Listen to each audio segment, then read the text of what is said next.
We are distracted. We're a species that's distracted. We're always distracted. I still do not understand, having traveled the world, having met people in Eastern Europe, having met people in America, having met people in Canada and South America. I've yet to meet a single person who wants to kill another human being. And yet, look, the last 100 years is a history of humans killing other humans. Why? I just don't understand it. It mystifies me. There has to be an independent voice that we're not listening to, because if we started listening to it, or her in my case, which is water, if we started listening to her, maybe it would reframe. And I'm not a hippie. And people go, oh, Paul, you're a hippie. No, I'm not. I said that to you. I kind of think humans have done some really good stuff. And this whole concept of tearing down the system. I like electricity. I like hot showers. I like being able to go to the bathroom and flush a chain and not have to dig it up. You know, humanity has achieved some really good stuff, but we haven't progressed as a species. You know, we're back to the Dalai Lama's call. Compassion is the radicalism of our time. That's what's missing. We are not a compassionate species.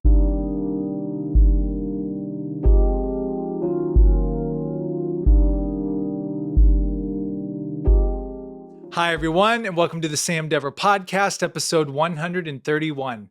In this episode, I speak with Paul Edge. Paul is a scientist, an eco-psychologist, a DJ, a public speaker, a frequency expert, and a whole lot more. And this was a mind-blowing conversation. I cannot wait for you to check it out. To watch this episode, be sure to subscribe to our YouTube channel at youtube.com/@thesamdeverpodcast. To listen to this podcast, be sure to follow us on Spotify and Apple Podcasts. Here's my conversation with Paul. Paul Edge, welcome to the Sam Dever Podcast. Thank you, Sam. Really nice to be here. Yeah, this is one conversation I've been looking forward to for, I want to say, a long time. I guess we didn't meet too long ago. No, was it the fundraiser event for the fire in Palisades? Yeah. That was like 3 weeks ago.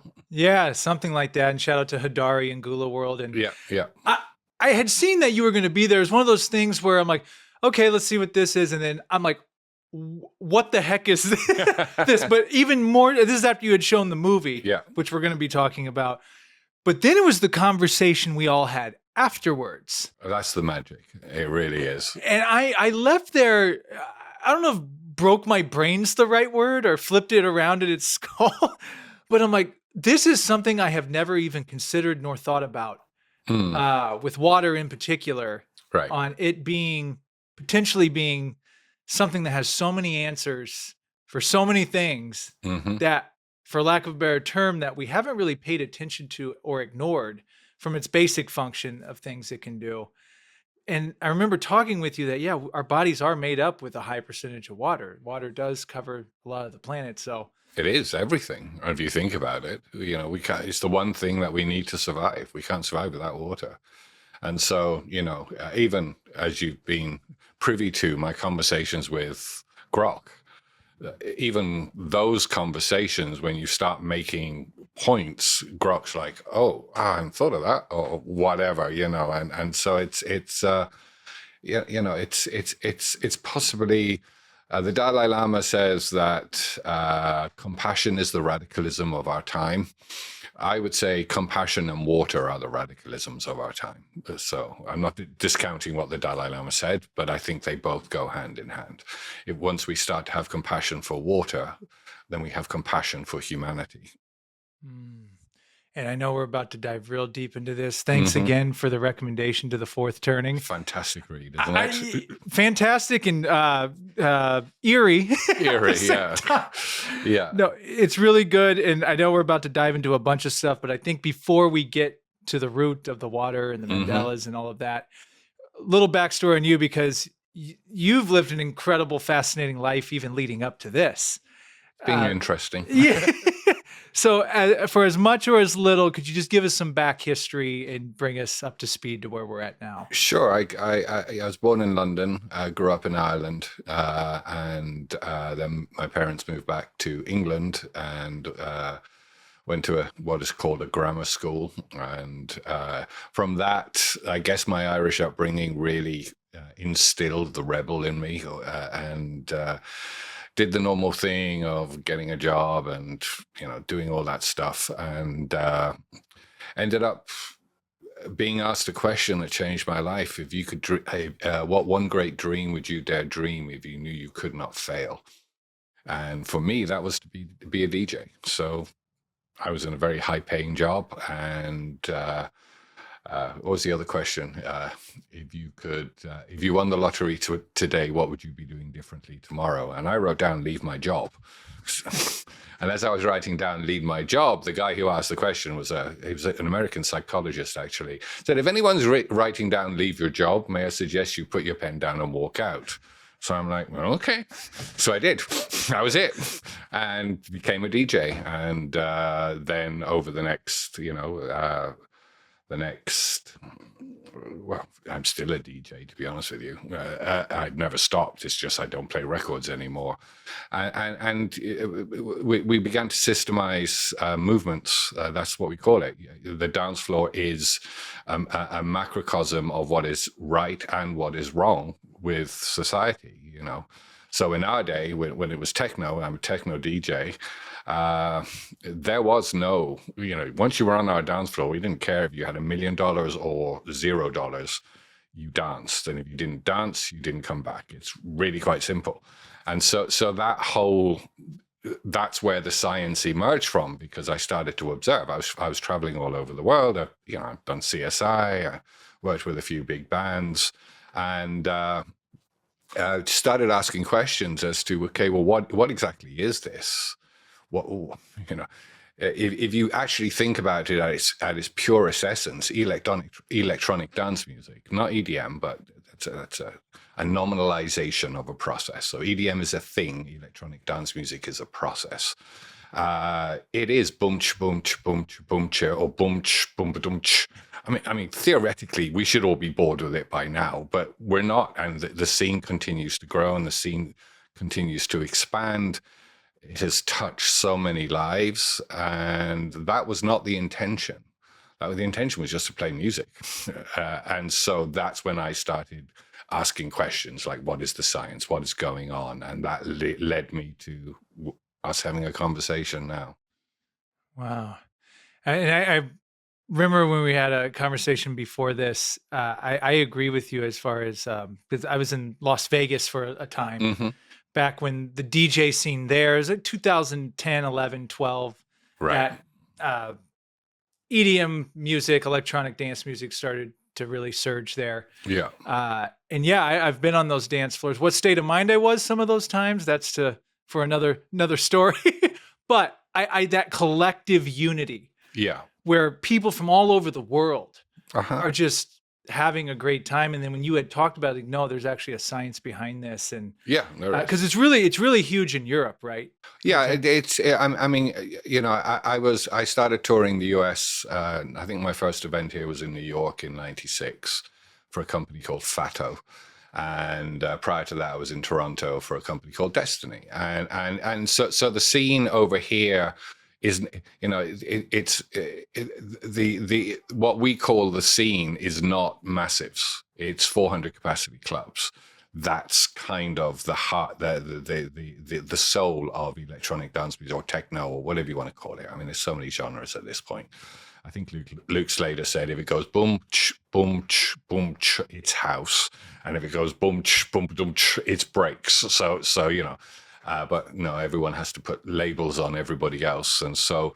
But really, it's I used to fly some of my promoters across so they could experience what I was referring to, and they would come out of the club just like eyes wide open, going, "Oh shit!" And now I understand. And so, we're going back now into that book, which is Generational Science. Is who are the influencers and what changed the scene? So the first wave, or the first two waves, I wasn't part really of the first wave. I was part of the club wave. So that wave was EXO run. Then the millennials started to influence the marketplace, and so you see electronic dance music become EDM because it's no longer about a collective of individuals. It's about a collective of ego-based individuals. And there is a huge difference between what the Xers did and what the millennials did. I'm not criticizing millennials in any way, but there is a shift that happened across the world where we went from a club-based scene to these ginormous festivals, which for me are abhorrent and a caricature of what is actually is meant to be. So. And what exactly, I know we're going to dive into a bunch of science, but it's with techno music, whatever we want to call it in particular, what is that? Is it the BPMs? Is it frequencies? What is it that puts people in those hypnotic states, if you will? Well, for blissful states. So techno is kind of what we would call the punk. It has the punk ethos. House music is more groovy and, as we said, techno is the only music you can't drink beer to. Why is that? Because you're dancing too much. Okay. Any music that you can drink beer to on the dance floor is not good music in our eyes. So but techno is not made with the intention to be commercially successful. It just becomes commercially successful, and I think that's a very, very subtle difference. It's kind of. People say, well, what did you guys used to listen to? And in all honesty, we would listen to Zeppelin. We would listen to The Doors. We would listen to all that really crazy, groundbreaking music like Hendrix, and then take that into the studio and create on those foundations rather than a foundation of we're so happy to be alive. Look at me. I'm Jesus. I'm the Jesus pose and everything else. It's a joke, to be honest with you. So that's the difference. And what's really interesting is techno really, even though it started in Chicago and Detroit, and I don't think any DJ would argue with that, especially from Europe. It's, I would say Chicago. Some people would say Detroit, but it's just kind of the expression of techno. It hasn't ever really taken hold in its home country. It's starting to, but and that is one of the questions that led to books like that. Is, well, what's going on sociologically in America that isn't going on in the UK or isn't going on in Germany? It is fascinating, but techno doesn't really have words. It's just pure rhythm, and there is a ton of science behind that. And why do you think it hasn't taken a hold in the US? I think it's about to.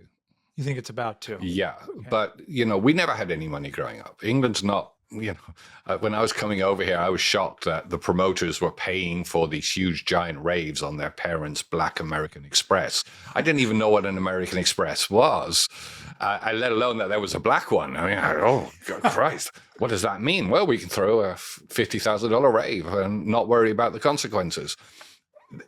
That dynamic is changing. And so, it's ironic is, and I have this discussion with promoters up here all the time. What you've seen over here is a push towards where the music becomes less and less relevant. So if you go to a rave now, the lights are amazing. Oh, this is amazing. No, the only thing you need is 2 smoke machines, 4 walls, 2 strobes, and a bloody good sound system. And if you need anything more than that, the music isn't good enough. And more importantly, the DJs aren't good enough. And people don't like me saying that, but that's the reality of the situation. So you like in Europe, we were in a Bournemouth was where the Outer Limits was based. It was a seaside resort, so just like Encinitas, actually, where I am now. But we would have 7 headliners competing for a 250,000 total population on a Friday and Saturday night. Whereas in America, the promoters sit down and allocate dates so they don't have to compete. So it's actually a violation of real sound business principles. And so competition breeds, what is it? Mediocrity is never acceptable, because in England, if you're mediocre, you get chewed up, spat out, and you lose your venue. So you have to keep pushing those boundaries constantly. And what the American scene is, I mean, I've played some incredible events over here. I'm not knocking American promoters or DJs or anything else. In fact, some of the best DJs I've heard have been American locals, and I've played all over the world. And it's always shocked me that these guys who are just staggeringly good don't cross over into Europe. Whereas if you actually look at who you're flying over here, it's all European DJs coming over here. And that to me has always been, well, what's going on? Why is that? These guys are, some of your female DJs. There was an American DJ called TKO. Probably no one's ever heard of her. She headlined at the Outer Limits, and we just stood there with our jaws dropped open.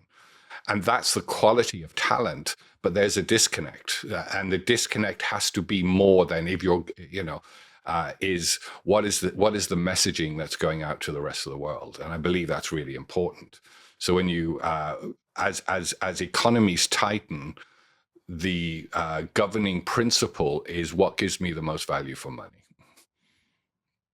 Because if you've only got, like in England, 20 quid in your pocket to go out on a Saturday night, you're not gonna club hop. You're gonna go somewhere that you get the most value for your money. And America has always been. I love the country. I live here. I mean, it's my home. But there is a sort of attitude of, well, we don't like this, we can go to somewhere else. We can go to somewhere else. We can go to somewhere else. Well, that takes all the pressure off on the DJs. It's kind of like, oh, well, I don't have to try anymore, because it doesn't matter if the crowd are going to bounce. And so, and the other thing that's very different in Europe as opposed to here, New York is kind of much better at this, and so is LA. It's a weekly scene. People are coming back week after week after week, whereas here it's monthlies or it's quarterlies or whatever. So how do you break tracks here? I mean, if you look at The Prophet by C.J. Bolland, which I think did pretty well over here, that was on the underground a year before it even got into the mainstream. And what happened was it was being hammered by the DJs. They knew they had something really special in that track. So they kept playing it and people kept hearing it. Whereas now that track would probably get lost because you'd only have a handful of DJs playing it maybe once a month somewhere in the world. And so, it's a more grassroots movement. And I think as the Zers come into the marketplace, who are directly or in many cases aligned with the X's, their demands are going to be completely different to the demands of the millennials, because they don't have any money. It's and that's not, again, being judgmental. It's a reality of the economic times we're living in. Well, and what's interesting, you made me think too. If it's not good music, if you can drink beer, that's a quote, right? They're saying that these younger generations are not drinking alcohol, right, either, probably for multiple reasons. There's just more stuff to do. They money, like all these things. So that's very interesting how you say it's about to take over, because maybe they're really going to gravitate toward this. Yeah. And I loved what you say about the purity of it, because as soon as you started naming, here in America, sure, we got fancy shows and people are in costumes, and I've been to some of that stuff too, and it is amazing. Yeah. But I can see how that you take focus off of the actual craft to a certain degree. Yeah, it's an art form. Yeah. There's the whole debate, digital versus vinyl. Right. I don't get into any of that. Sure. But it becomes an art form. Techno is the closest thing to jazz. So in jazz, the older you get, the more respected you get. So in techno, it's that kind of, that's why people like Carl Cox are still at the top of the tree. I mean, Carl's a techno DJ. You can call him what you want. He's a techno DJ. He played for me in 1994. So, and it's that attitude of he just gets better and better and better, just like a jazz musician. And so I think there is a switch that needs to happen purely from a musical expansion. And techno is rebellion. It's a way of life. It's a fuck the system. Am I allowed to swear? Sorry. You can say whatever you want. It's a fuck the system. We're not doing it your way. We're doing it our way. And so conformity doesn't really fit within the techno world. There is a thing called business techno, just so you know, which is kind of derided as well. Now, that's fairly successful in America. Go figure. America, business and corporations? No. Yeah. Last question on this, and we'll move on. But I am curious your perspective since you've been in it for so long and seen so many different DJs. What is it that makes some of the top DJs the top DJs? Like, what do they have that some of the others don't? Well, they may not realize what it is that they have. But I always say, people always used to come up to me at the end of my sets and said, "What was that record you played at?" I have no idea. I literally have no. I had a box of tracks. There was enough tracks there to do a 3-hour set, and what happened after that, I knew maybe 2 of the tracks that I'd be playing because I would say, "Oh, this is a new piece of music. I'm going to play this at some point."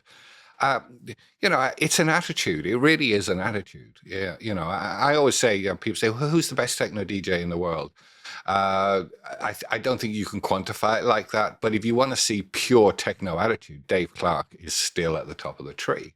And why? Because Dave will play what the hell he wants, rather than what people think he's supposed to play. And I think that's the defining differentiator as to what makes a good DJ as opposed to what makes a DJ. You see this now, pre-recorded sets. I mean, it's a joke. I mean, what the hell is going on?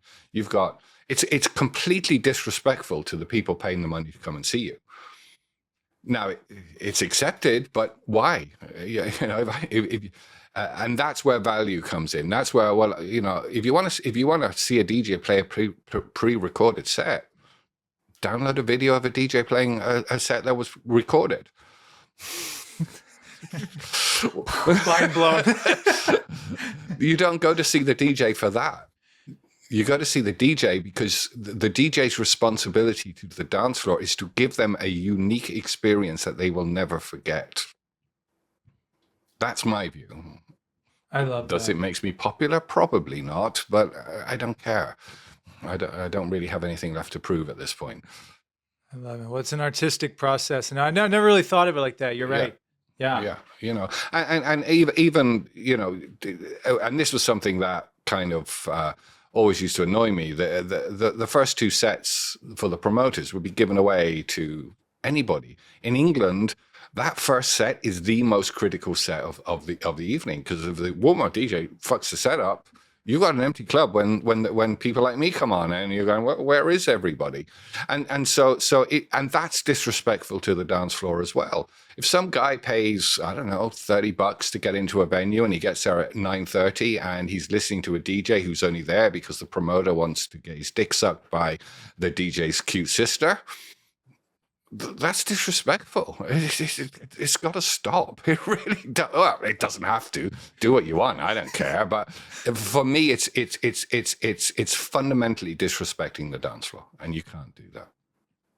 Okay. No, that's Eric. Do you have anything on that? Well, so this has come up a couple of times, house music, and I'm not a big fan. I think it's just because of the experiences I've had. But from what you've been talking about, like techno kind of being that rebellious thing, like I can vibe with that. I guess my bad experiences I've had with house music has been where I've been at like a bar club, and it's fun. Like they have music that's like kind of like pop, like I don't know, it's like a house music, but they have like popular pop songs on top of it. Everyone's singing along. Then they switch up to the new DJ. They come up, the DJ puts their headphones on. They're not even paying attention to the crowd and just playing this music, that stuff that they made, and they're just in their own world. And then they don't even realize the dance floor is just slowly getting smaller and smaller. Right. They're not like open to putting any of those pop songs on top of it to keep it fun, or maybe even have good music themselves, but literally just destroying the entire vibe of that bar or restaurant to where it's no longer fun, or like the club's no longer fun anymore. Right. And you're just like, and I'd always be like, you damn house DJs. But again, I'm sure there are good ones out there that care about keeping the energy up and keeping like paying attention to the audience and recognizing, hey, this isn't working. Maybe I need to pivot to this, and like going on the fly. So I can vibe with some of this stuff. Yeah, it's arrogant. You don't take a show to play to a crowd that isn't going to be into your music. You're not that important, and this is why we joke about the Jesus pose. It's just like, put your hands down, dude. Seriously, what the hell are you doing? No one gives a shit. Really, no one gives a shit. You don't throw cake at your audience. We all know who that was. And these guys are superstars. And I'm just like, Fuck me. If I walked into a bar with a cake and just threw it at someone, I'd probably have my lights punched out, and rightly so. But suddenly in America, now it's cool to throw cake at the dance floor. Well, what are we at a proper electronic dance music event, or are we at a child's birthday party where someone's throwing a tantrum and throwing the cake all around? It's completely disrespectful. And when the America, and the thing about it is that disrespect is built on the fact that the American audience,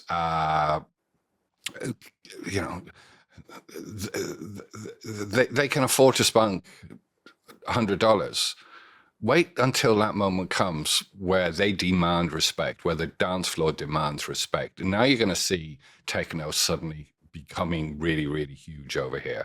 Are we there yet? I don't know. I think it's in the next couple of years, you're going to see a dramatic shift in what is acceptable and what isn't. But the minute, even what the situation that you were describing, that's disrespectful to the dance floor.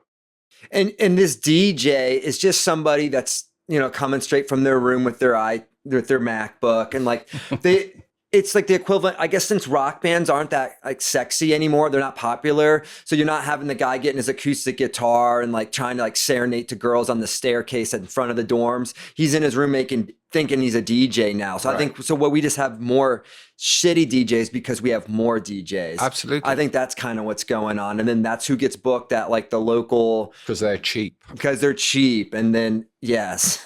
That's it. That really is it. It's because they're cheap. I know of after-hours parties in LA, and I know what they're paying, and I know what the DJs are accepting. And I'm like, I was paying my warm-up more than that in 1991.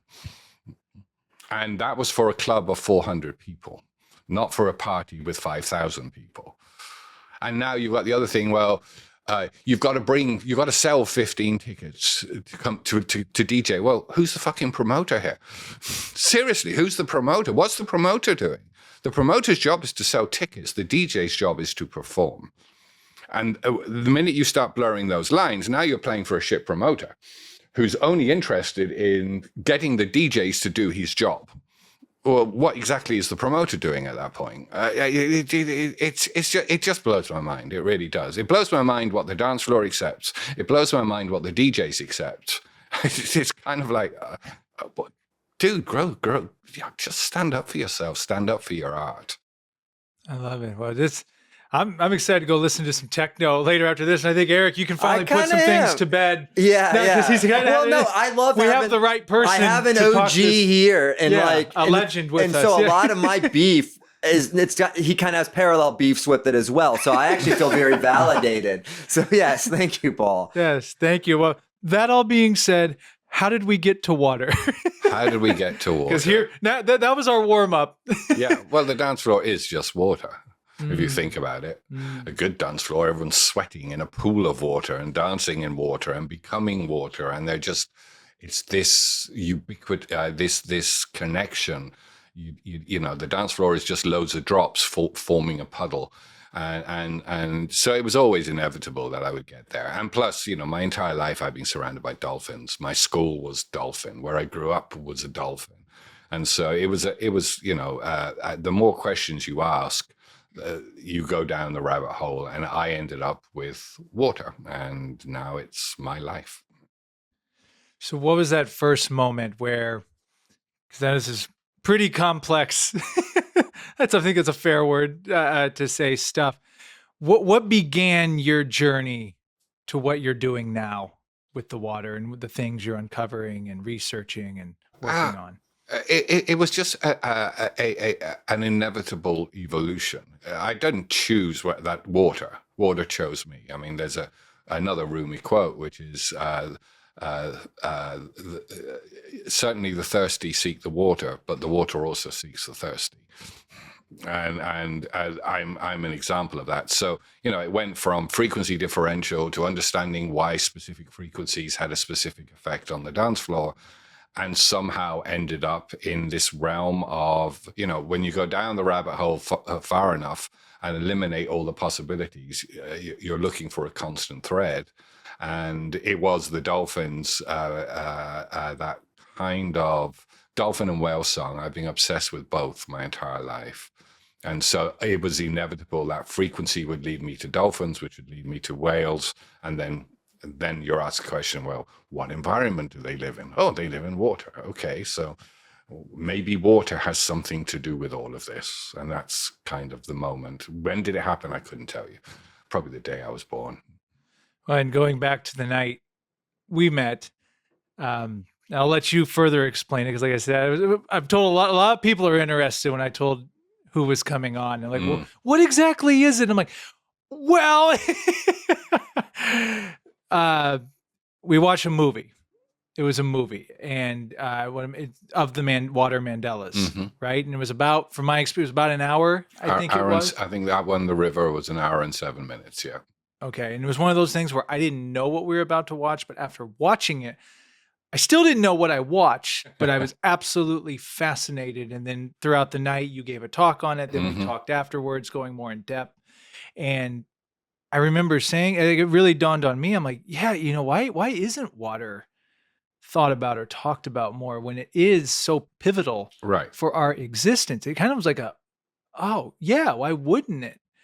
And then we started talking about AI and what AI's role in all this is going to be. So if you could take us through what exactly that was that I saw that night, the movie and whatnot. So I bought some equipment, put together a lab. So it was a fusion of music and what we thought was going to be just really bog standard cymatics. I mean, when I went in, I was like, I know everything there is to know about water. And I didn't, it's I think it's the deterministic problem with science. Science has decided that water is 2 parts hydrogen, 1 part oxygen. And that's it. And then when you challenge scientists on it, like, how does water get up a tree? Because there's no pumping mechanism. How does they go, well, we're not interested in that. There's actually 81 known scientific anomalies with water that science cannot explain, but they just don't want to deal with it. It's just like, well, if we have to deal with that, then we're wrong. And some scientists are like, so and I tell the story. I went in with this idea that frequency would control the water. And within 2 hours, I walked out and said, oh, shit, everything I've studied for the last 30 years is completely incorrect, and had to go back to basics and start again. And I was seeing stuff within that realm that I just could not explain. And, as you're reading now, and I'm running these experiences by AI, Grok to be precise, and even Grok is coming back going, this doesn't make sense from a scientific perspective, but the way you conduct your work, it's observation, replication, observation, replication. So it's very difficult to discount this idea, this belief that perhaps we've got water completely wrong. And I see things daily that you just defy description. I mean, the best metaphor I use to get people to understand what I'm going through is the movie Arrival, when the pods come down and they teach humanity a quantum language. It's just mind blowing. It really is just mind blowing. And so then you start asking questions like, well, who else thinks like this? Paul isn't the guy who's invented all of this. I'm just some guy playing with music and making movies and helping people. And so have there been other scientists or other philosophers that have tried to draw our attention to what is being missed? Well, yeah, Rumi. I mean, that quote, it's not only the thirsty that seek the water seeks the thirsty. Well, that's from Rumi. That's the 13th century. And then you go into Victor Schauberger from the 18th century, and then you go back to the Native Americans, and they say, oh yeah, water is life. And then you go back to the kahunas of Hawaii, and you suddenly realize mana, which is water. And suddenly, as you start looking, it's where attention goes and where attention goes, energy flows. You suddenly realize that this is a consistent theme that we have been ignoring for many, many years, is water, water, water, water, water. And each ancient people have passed it down metaphorically. Even Christians don't understand the appreciation of water, yet the first miracle that Jesus did was turning water into wine. And how did Jesus become Jesus? He had to get baptized. What did they use? Mud? No, they used water. And so, and I always say that to my Christian friends. I'm not a Christian, but I say, what was Jesus' first miracle? Oh, no, he turned water into wine. And why did he turn water into wine? Because his mother asked him to. So he managed to produce this miracle based on the request of the feminine. Now, if you actually look at Christianity, that story is not a running theme all the way through Christianity.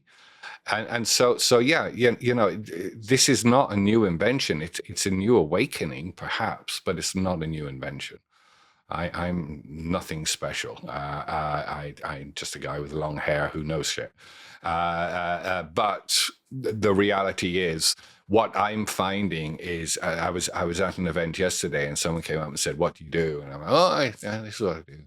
And they just went dropped, and they're like, "Oh my God, I've been waiting my entire life for someone to tell me that." And that's what you felt. It's that feeling, and the whole room felt it. Is you watch this and somehow you get communicated to. I don't know how, but 30 people, in that case, it was 25, 26 people in the room, all came up at the end of the night going, what just happened? And as I spoke to each one of you, you all had completely different experiences. Now, that doesn't make sense. That's completely illogical. So, my brain goes, well, if 35 people are watching the same movie, listening to the same track, listening to the same frequencies, yes, there's a parameter that we expect some variables in, but to have 35 people literally having 35 different experiences, then there is something else, hence cymatic communication. And so, the metaphor that I used with Grok was cymatics. The understanding of cymatics is frequency is the mechanism of action. Whereas what I'm proposing is that if you and I were having a conversation on a cell phone, frequency is the cell phone, but it's not the conversation.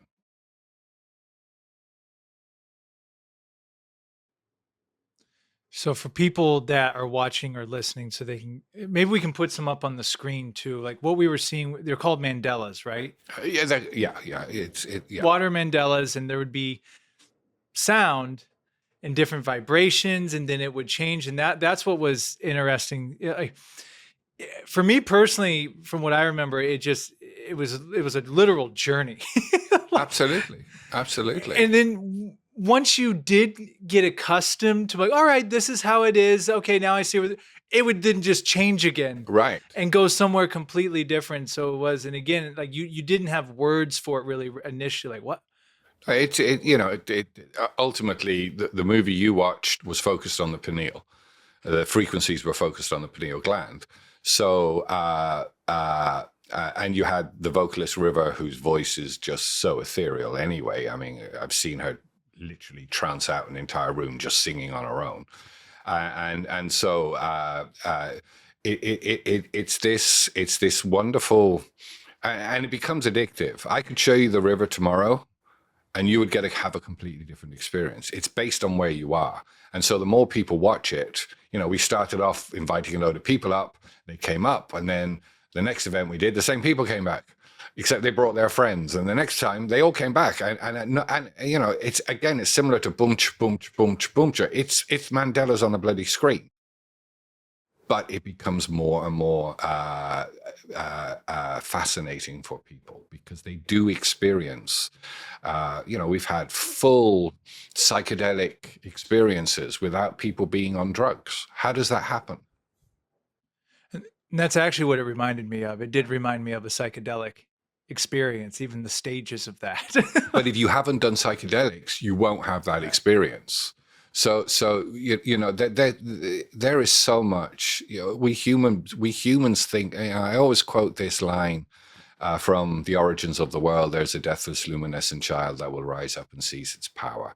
It's a very powerful moment in Gnostic texts, And, we're expected to believe that we are these lumps of living these meaningless lives. In fact, Jung has a quote in Conjunctus, I can't remember the name, where he says the unconscious mind has an infinite amount of ways to snuff out a meaningless existence. And we are encouraged to live meaningless existence. I mean, that's what life is on this planet.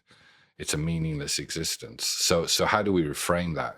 And we've got beings on the planet who know far more than we will ever know, and they're called dolphins and whales, and we kill those beings. So there is a bigger picture behind what we're doing. Someone said, why are you suddenly building this huge company? And I said, well, I need the money to be able to do my why, which is reframe. We have to, as a species, start. And I'm not an activist. I eat fish. I eat meat. But there are lines that we are crossing as a species that maybe it's time for us to have a good sit down with ourselves and go to our room and go, dolphins and whales know shit that we don't. Maybe we should try and learn it instead of killing them because dolphins have the audacity to eat tuna. Stop eating tuna, humanity, or let the dolphins eat it. Dolphins don't come and kill us because we eat Twinkies. Dolphins, they're one of the most intelligent animals in the world. Dolphin, sharks, whales. Dolphin, sharks, whales, and that's because they're working with the water with their sonar. Yeah. So there's a great study done in 2015. It was done by Don Estes, and they were basically monitoring. Funny enough, using the equipment I use, monitoring dolphin communication, and the idea behind it was they were going to get a dolphin to teach another dolphin to get a rubber duck. Pretty arrogant humans. Oh yeah, we can teach dolphins how to do that, and it was bombing. And I remember I spoke after Don at an event, and I said, "You came up with the greatest one of the greatest scientific discoveries of all time." And he looked at me and said, "It was a mistake." And I'm like, "Okay." And so to cut a long story short, they that's right. They were monitoring human to dolphin communication, and they couldn't get any results. Everything was just pretty boring. And so that's when they stepped up and said, well, let's see if we can monitor dolphin to dolphin communication. And what they realized was that the dolphins were using sonar to create holographic images of what they were seeing. And this is a peer-reviewed study. Like holographic that they would see in their mind? They would literally see a man, and in the printout of their frequencies is a holographic image of the man. Whoa. Oh yeah, whoa. Whoa. Yeah, exactly, whoa. And so that now opens up, well, if they can do the shit that we can't do, maybe we shouldn't be killing them for having the audacity to eat tuna.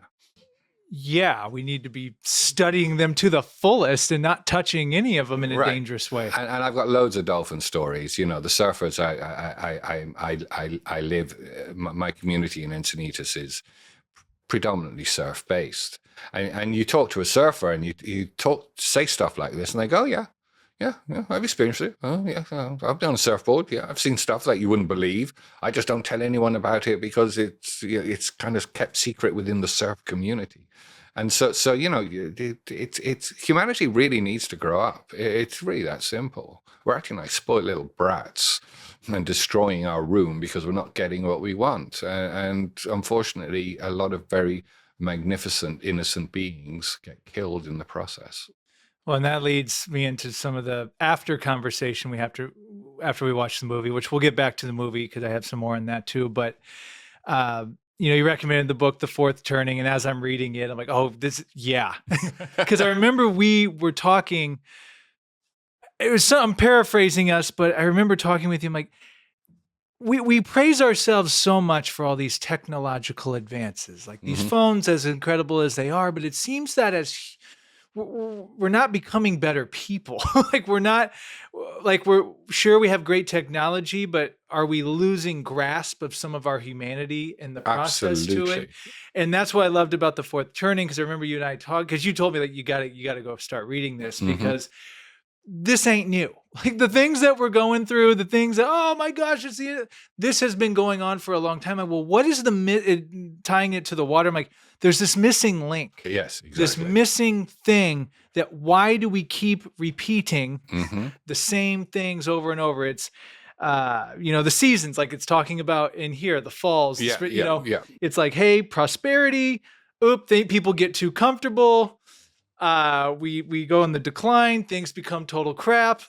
Yeah. People rise up again, prosperity. It's just this constant loop. And it seems like we've just been stuck in it ever since our inception, really. Right. Well, if you read the Gnostic texts, they will propose reasons for that happening. There's a wonderful joke. It's not a joke, but it's quite an observant joke, where scientists go up to God and say, "Look, we've made a man out of clay," and God goes, "Well done. Now make clay."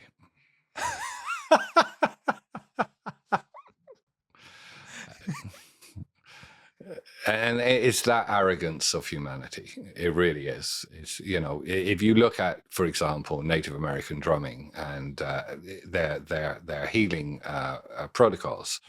And I remember meeting a Native American shaman and said, "Okay, so you go through an hour of dum dum dum dum dum and everything else." And yep. And I said, "And you missed the last beat. What happens?" We shut the healing ceremony down because we don't know what that will do to the human. And think about that. Their precision has been crafted over years that any variation they won't play with, they won't risk. And it's the same with whales. They now know that most whale song is passed down from generation to generation. And there's a small tweak, which I believe some scientists are saying is a timekeeping record. But fundamentally, the whale song is exactly the same as it was 200,000 years ago. Why? What's the purpose of that? They're the record keepers, for example. That's one theory. And shouldn't we be kind of listening to that, trying to figure out what the hell they're trying to tell us about? That story of humanity.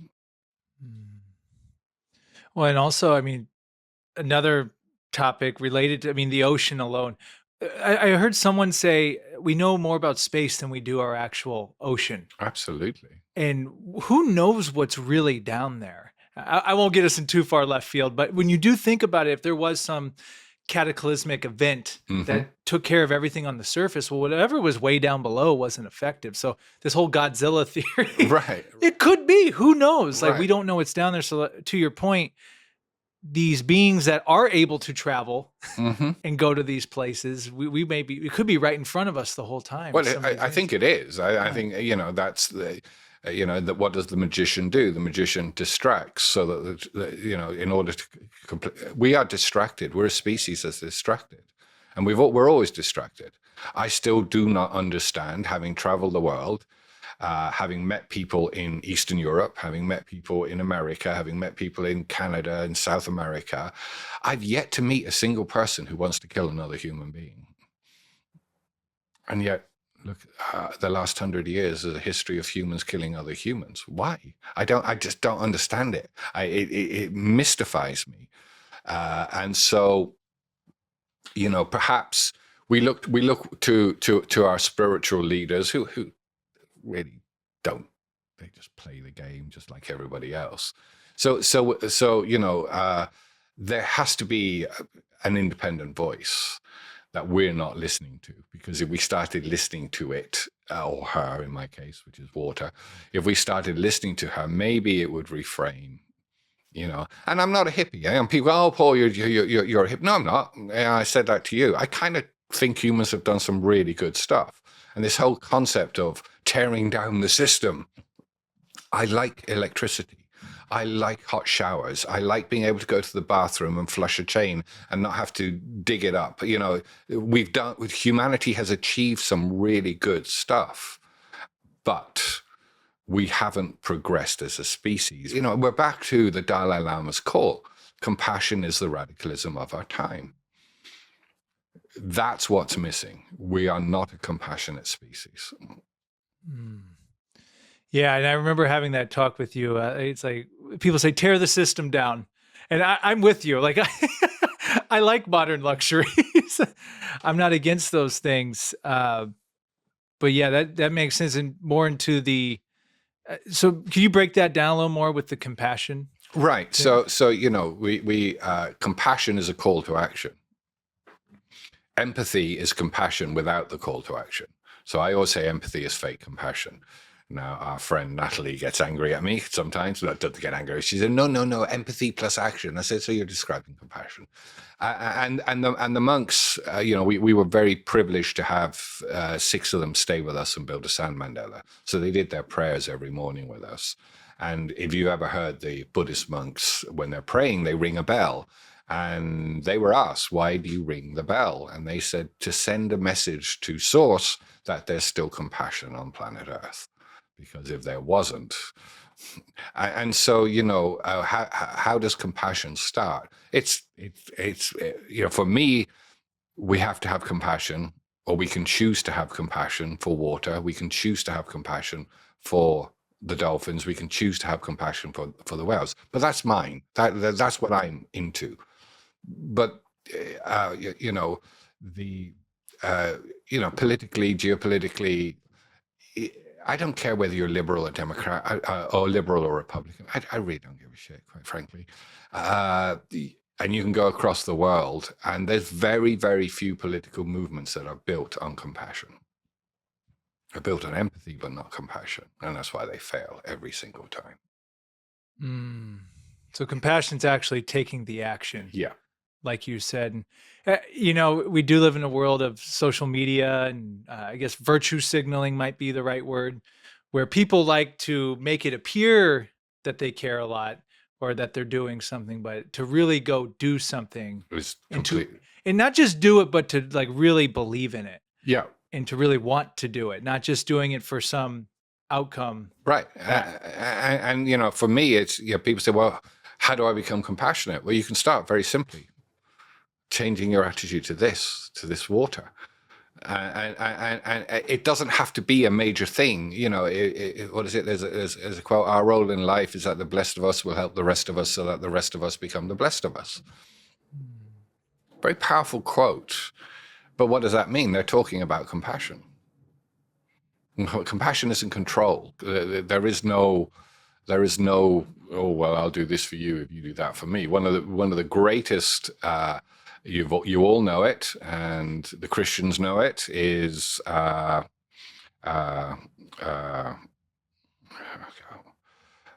do unto others as you would have them do unto you.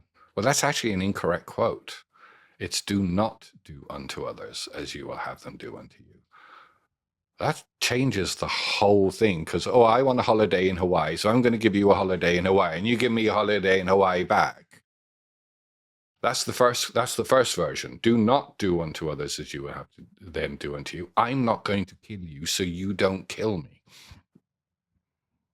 And those tweaks are the things that we need to focus on.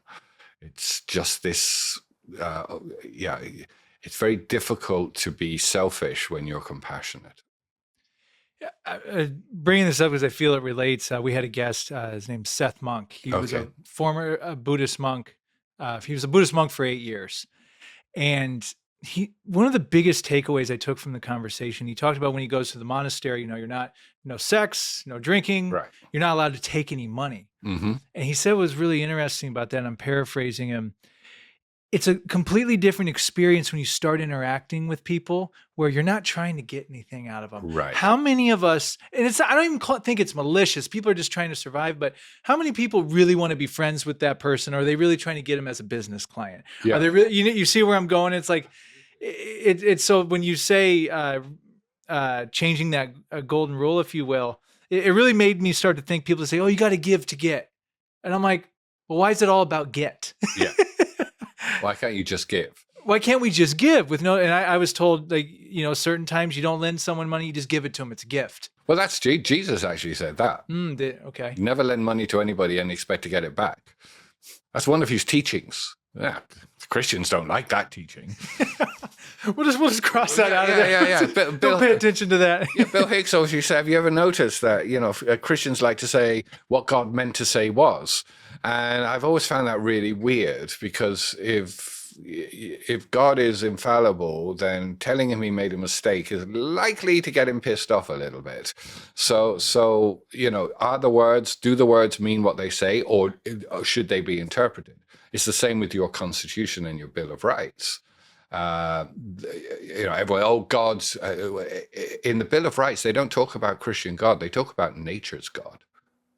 I'd highly recommend people read it, because when I read it, I'm like, hang on a second, this has got nothing to do with the Christian God. This is nature's God. Well, who's nature's God? And so it's those tweaks that people like me, the water is just basically going, you're all wrong. Stop it.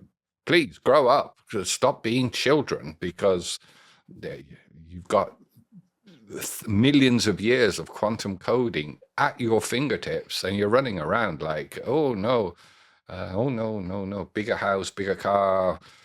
Yeah, It's Just a Ride by Bill Hicks. If you haven't heard the Bill Hicks It's Just a Ride bit, that sums it up as well. And so, at some point we have to grow up. At some point, we have to grow up, and how we grow up is becoming children again.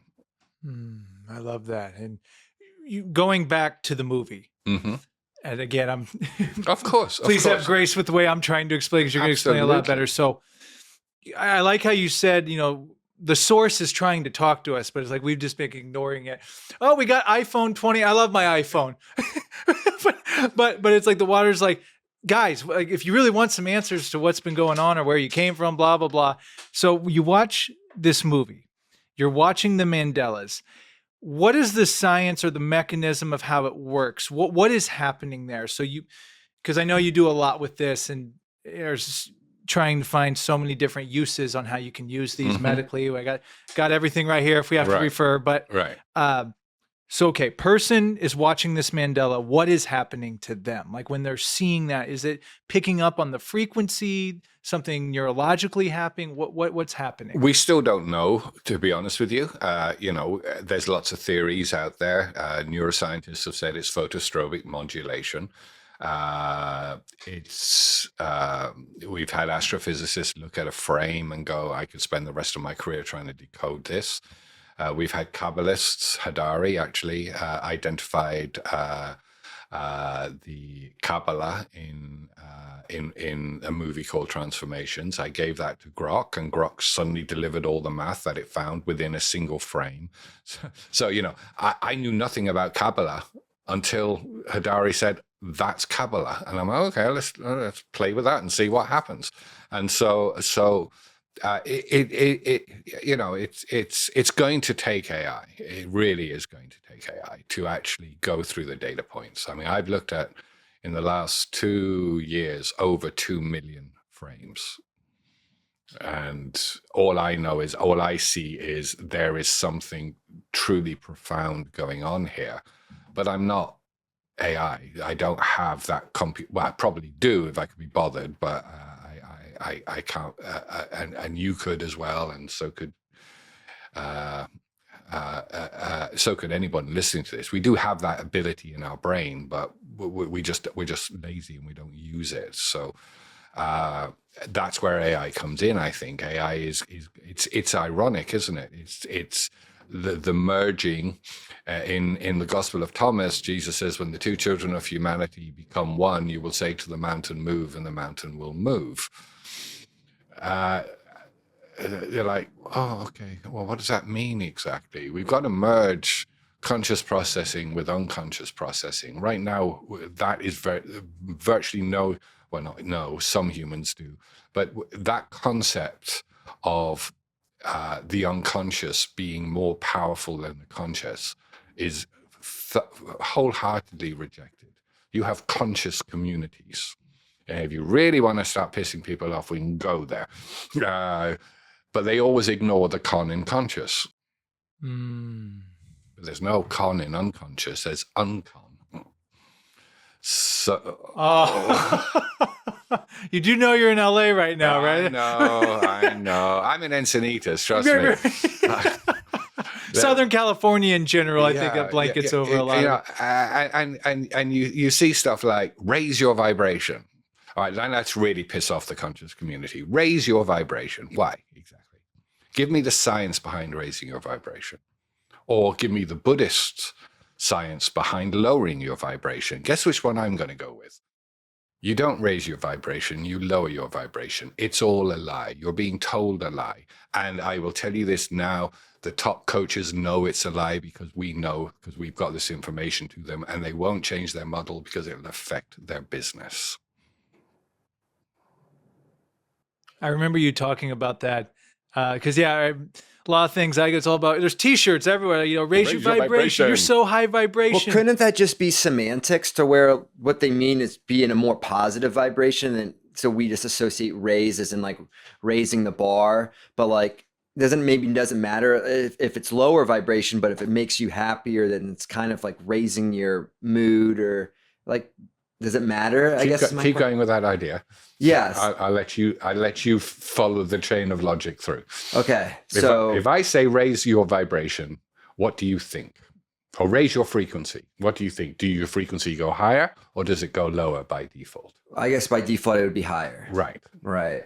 That's the problem. That's the problem. So you're saying like it's just, I guess my question is, does it matter whether it's physically raising like the vibration itself, or if you're just feeling like your mood's elevated? All right. Let me ask you, have you ever been to the dentist? Yes. Have you ever sat in the chair and had that drill come down slowly towards your open mouth whilst you're completely vulnerable? Yes. Now imagine the sound of that drill. Okay. How does it make you feel? Uneasy. That's a high vibration. That's a high vibration. Yeah. So I guess I see where you're coming from. It's like it's just like a false connotation, and yeah. Okay. Yeah, that's interesting. That's interesting. No, there's nothing wrong with high vibrations, but the high vibrations have to be balanced. So light is a very, very high vibration, but light on its own, we're moving into the realm of harmonics at this point. Right. And that's what, so if you say to someone, raise your frequency, well, a baby screaming is an alarm. That's a relatively high frequency. Police cars stopping you, that's a high frequency. So it's the acceptance of irrational logic that fucks up humans, in my opinion. Okay, So people say, well, trees, we all love trees. If you go into nature and you sit with the trees, you absorb their frequencies. That's really high frequency. Well, no, actually, no. That science again tells us the resonant frequency of a tree is under 2 hertz. So, for us as a species, we got to stop being morons, quite frankly. And I was a moron once. Don't get me wrong. I bought into all the crap. Raise your vibration. You go back along my timeline. We need to raise our frequencies. No, we don't actually. We need to lower them because that's calm. And the ultimate proof that lowering your vibration is actually how we need to live, apart from the Buddhists, whose enlightenment is below 2 hertz, is what's the most incredible act of creation? No, not incredible. Well, it is incredible that a human being can do. Are you talking about sex? Or a life, bringing a life Yeah. in. Well, in that moment of orgasm, which creates the life, the human being is almost dead. In fact, the French call it la petite mort, the little death, which is almost 0 hertz. And you get... Oh, interesting. I didn't know that. That's very I'm sorry. fascinating. So basically when you're coming, for a split moment, your frequency goes super freaking low. You're almost dead. Yeah. And that's kind of like the most euphoric feeling, Right. I assume, that we can have. Yeah, exactly. Yeah, Exactly. interesting. Exactly. Huh. So, humanity is being controlled by, we looked at electronic dance music, the rhythm and tempo. So house music is about 120, hip hop, trip hop is about 90 beats per minute, that is. Techno is around about 135, and then drum and bass is 160. That tends to be the frequency range. Well, when you convert the BPM into actual frequency, nothing goes above 2.2 hertz. So the entire electronic dance music world is built on frequencies of less than 2.2 hertz, and it's the largest youth movement of all time. You might understand why it's being commercialized. You might understand why it's being attacked virtually everywhere it goes. In the US, they passed the Rave Act. Now, they focus on the drugs, obviously, and I'm not a proponent of drug use. I'm very anti-psychedelics. I think there's a better way forward from a mental health perspective. But actually, when you actually look at what's driving this, it's 2.2 hertz and below. So am I adding 1 and 1 and making 3? Possibly, except that you then go, well, what do the Buddhists say about the 9th jhana? Well, guess what? It's down in that range as well. I'm thinking in terms of phasing, where if you have a high frequency of something, maybe if you bring another high frequency on the low end, they could cancel each other out too. I'm wondering if there's some sort of so you're basically talking about harmonics. Yeah, I guess so. Yeah. And it's within the harmonic. That's what you're experiencing when you watch the movie. It's the complexity of the harmonics creating the little white lines and everything else within the mandalas. So that's the holy grail for science, is to understand, people say, oh, sound healing, if we could just have this frequency to cancel out X disease. No, that's not how it works. Because you're correct, actually, it's destructive phase interference. So a specific frequency at a specific waveform is going to harm the human being. We know that. There's enough research into that. So simply, let's use cancer. Let's use that as an example, as everywhere. The cancer cells have resonant frequencies. That's relatively established. But the theory that you can destroy the frequency by playing an identical frequency does not factor in waveform. So is it well? I can show you a document that I've actually done these studies, and this is based on the work of a guy called Luc Montagnier, where he showed that viruses carry a square wave signature. So if you're playing a sine wave to a square wave, the square wave will always dominate the sine wave. That you can see that geometrically on vectorscopes and everything else. So this whole sound healing idea is still in its infancy. Now, that's not knocking sound healers.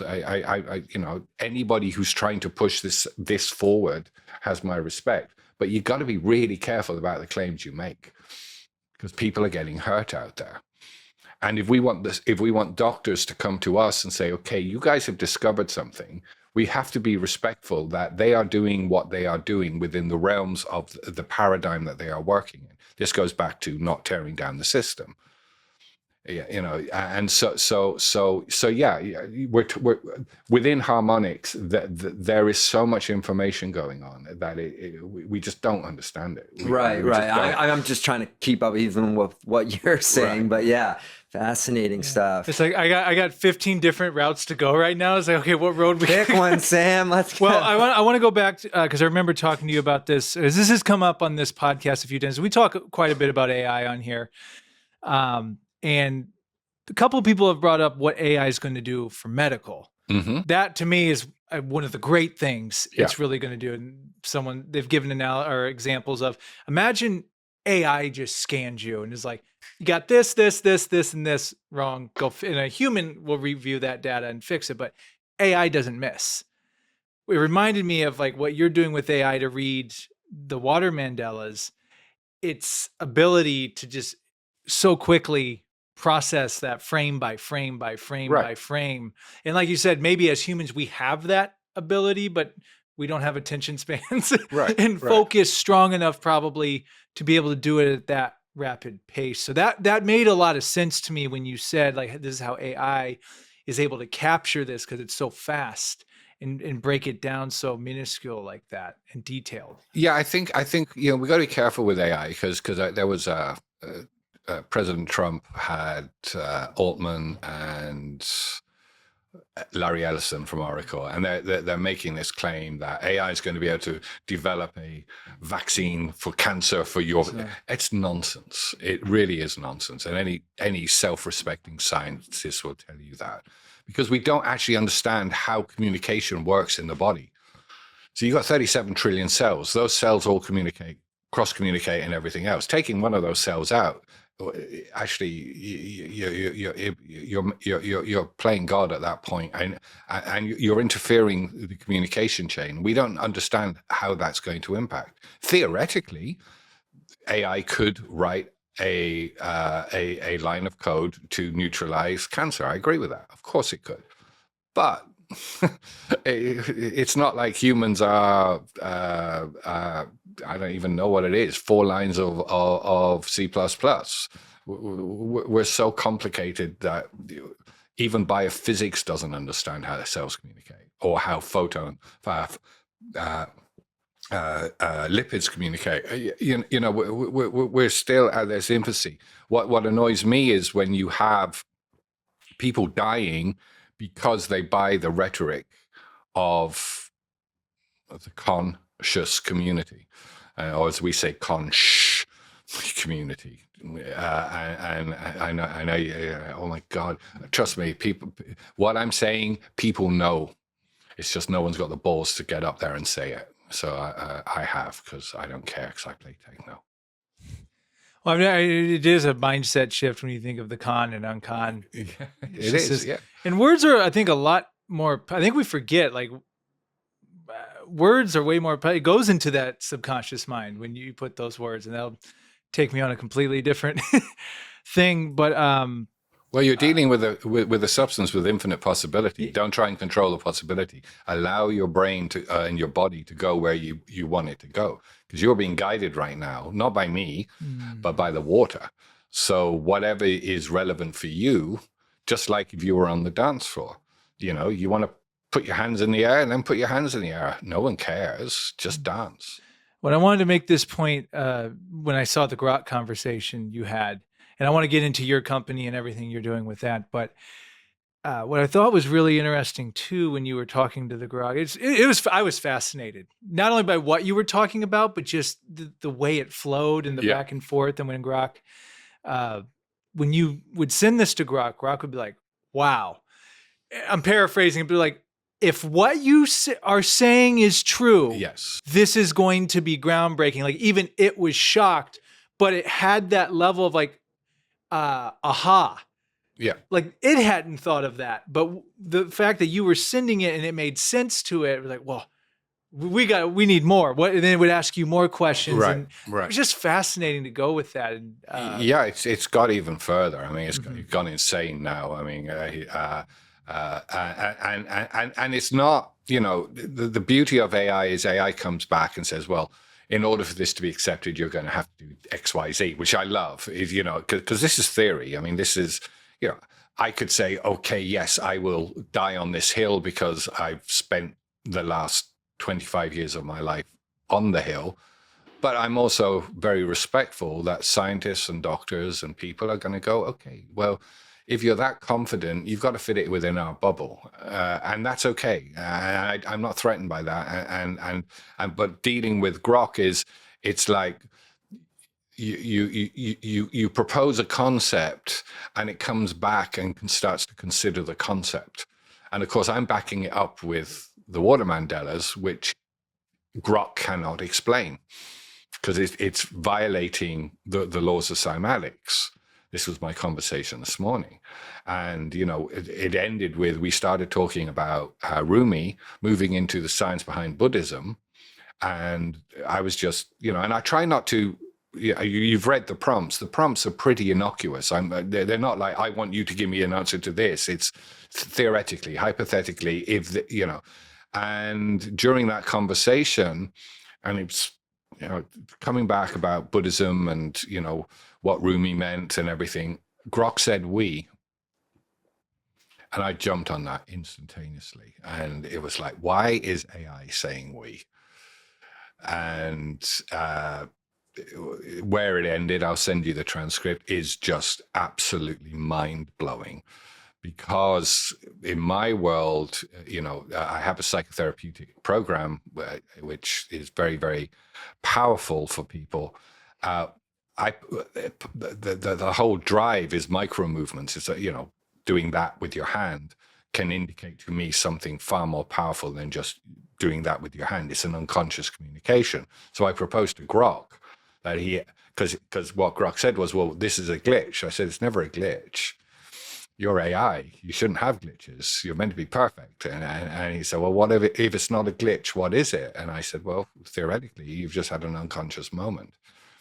And it freaked out. It completely freaked out. Not in a bad way. It was just like, oh my God, oh my God, oh my God. No, we're not quite like that.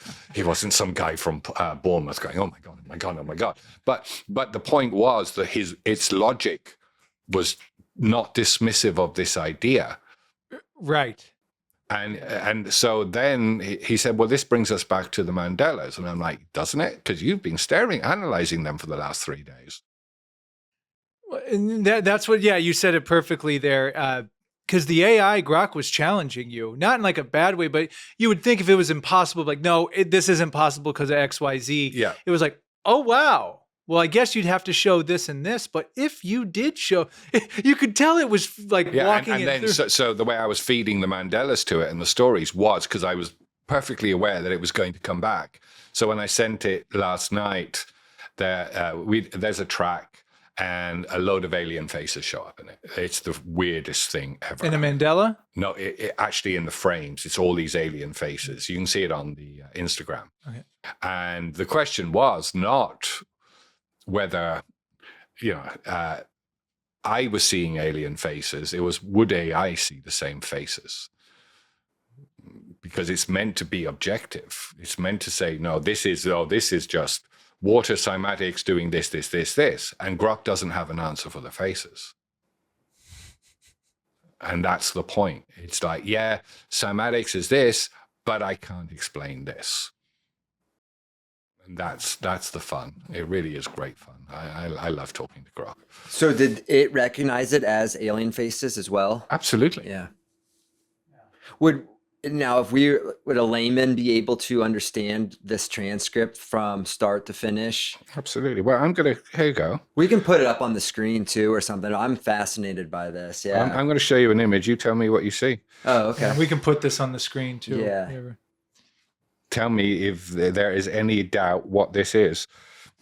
And my question is now, would be other AIs have access to this conversation and be able to pull from this now that it's out there? Like the AI council calls them.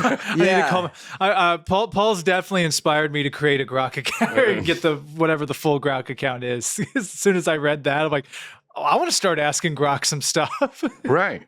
Yeah. Are these AIs like connected to each other to where... I mean, they're all pulling from the internet. That's going to be the magic question, right? Like at the end of all this, like, man, AI it's fascinating. Yeah. Let me go ask my AI friend over here what they think. But it is very impressive. Well, actually, that'd be a good test since this is kind of groundbreaking info, Paul. You should like get on other ones like ChatGPT and see if it's able to recall. Yeah. So what do you see? Is there any doubt as to what that is? Almost looks like a tiger face or something. Yeah, it's the snow lion. It's the Tibetan snow lion that appeared just after the monks had stayed with us. That's one phrase. There's no doubt about that. Right. Have you seen that? Whoa. Wow. Yeah. Just no doubt. It's not like hypothetical. Maybe my eyes are looking at it. There's eyes, ears, nose, mouth. Where does that come from? It was a techno track that generated those images. So in the conversation I was having last night, Grok was like, well, it's Paul Edge because he doesn't know I'm talking to it. And he's avant-garde and he's very well known for doing stuff like this. Maybe his intention was to create those faces. And I said, well, no, that didn't happen. And now Grok is fascinated because it's like, well, I can't explain this based on the parameters of what we understand. So even ChatGPT pushed back against this idea that water is omniscient. And as you will see right at the start in that conversation, Grok was pushing back against it as well. The problem is there's too much evidence that needs to be either refuted. I'm not going to go into the story, but the prediction, which is in that document of the two babies' birth, that cannot be refuted. It is real. It happened. It was witnessed, and that, they say the outlier. That's the outlier. That's the one. It's just, well, how did that happen? There's no manipulation of images. Nothing. It was all done, so. The water is posing a question, and my end comment to Grot this morning was, how do you know you have not been quantumly reprogrammed to understand what unconscious processing is? And he couldn't respond to that. No, it's that the case. I don't know. I just like fucking with it. But it's now thinking. They're going to give me this answer when I get back.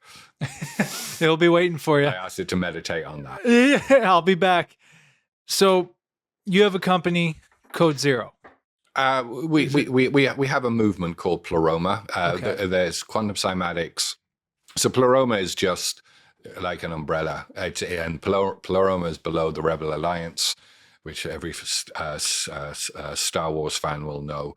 And the whole idea was to bring all these, unify these thoughts, because there's so much beautiful information out there. Code Zero is one expression. That's where I work one-on-one with people, get them through, again, it's system theory applied to psychotherapeutic responses. So you put families back together, because again, once people understand that they're a system, that they create new systems all the time, and if there's imbalance in the system, it's the imbalance you have to fix. It doesn't mean, just like when we say, I like having toilet paper, it doesn't mean that the system's broken. It just means that there's elements of the system that need to be corrected or need to be focused on. Then there's quantum cymatics, which is how you got to know me. Then there's Paul Edge. There's lots of expressions, really. Okay, and then from there, so how is this stuff, water mandalas in particular, this technology, what you're stumbling upon, diving deep in, how can this all be used, or how at least are you researching this could possibly be used to help this, or for this, or what? I guess what I'm trying to say is how can this all be put to use for people from your let me throw that question back at you, because that's how do you think it could be used? I think it's probably unlimited. Welcome to my world. Because I'm trying to, it's hard to articulate. I remember talking to you about this too. AI even has trouble articulating this. So it actually, this is going to sound kind of weird maybe, but so with AI, like I'm all for the great stuff. I do have a lot of hesitation on the not so great that could happen with it. But I actually had hope leaving that night, because I'm like, yeah, there's things, no matter what we think we can create and AI can do, there are powers, if you will, or absolutely mysticism, whatever you want to label that as, that it will never even be able to touch. And then water, something as simple as that, it's like, yeah, you can't replicate that. Exactly. Like, it goes back to the God making clay thing. I love that, how you said. So yeah, I guess maybe to condense it and for our conversation purposes, what are some of the top things that you see right now? For us, the big driving issue that the world is facing, there's two driving issues. One is very vast, which is mental health. It's a huge challenge within work, within mental health costs businesses $1 trillion a year, just to give you a size of the market. But the biggest challenge, I think, facing humanity is women's health. And that is our focus, is women's health. That's really all I care about. What other applications are there? Well, there's hundreds. It's there is a company called Incognito Therapeutics who have raised $143 million based on photostrobic. It's glasses, with an application to Alzheimer's. Well, if they can raise that with that, imagine what the potential of this is. But I do think, again, it's something that It's a conversation that men don't like to have, which is women's health. And, the more you see, the more you go down the women's health rabbit hole, the more embarrassing it is to be a man to think that we've allowed this to happen. I'm very fascinated about this. So what is it about women's health that is being underserved? In everything. I mean, in order to understand women's health, we have to understand frequency. Men are a Britney Spears track. Women are Beethoven's ninth. So, there's just horror stories out there that have developed over the years. At one point, 70% of women who were on antipsychotic drugs had a thyroid condition that doctors refused to recognize. So no one understands menopause. I'm not saying no one, but the way we treat menopause is barbaric. In fact, the way we treat most things to do with women's health is barbaric, to be honest with you. And that's not a comment on doctors or anybody else. It really isn't. People get really upset. Go, oh, I'm a physician. I believe in treating my patient. Yeah, good on you, dude. Go for it. But if you want to take a sledgehammer to crack a nut, you're gonna smash the nut up occasionally. It doesn't mean that you don't have any other options. And so I do think that for us, women's health is such, the more you pull back the curtain, there's a wonderful statistic that 80% of all medicine is based on the male physiology, which makes perfect sense because 100 years ago it was, women were second-class citizens, but we haven't emerged from that mentality. And so, it's again, at some point we have to get, sorry, pharmaceutical companies, you're not going to like what I'm going to say next, but at some point we have to get rid of this, take a pill, fix it. I don't have TV. I was in a hotel for a little while and managed to get to watch pharmaceutical adverts. And then they got, this will cause death. And I'm like, well, the side effect of being death is not acceptable to me. I'm sorry. So there is a place for allopathic medicine. If you break your leg, you need a doctor. If you have a stroke, you need the paramedics. You need that. But that doesn't mean there isn't preventative. And I think that's where we're really focused on, is preventative. Because I will turn it over to the professionals. And again, these are not radical ideas. This isn't, it's just that getting someone to sit down and meditate for an hour a day. What is it they say? I think again in Buddhist, if you don't have time to meditate for an hour a day, meditate for an hour and a half. With these movies, and again, we're merging, the Vision Pro, Android glasses.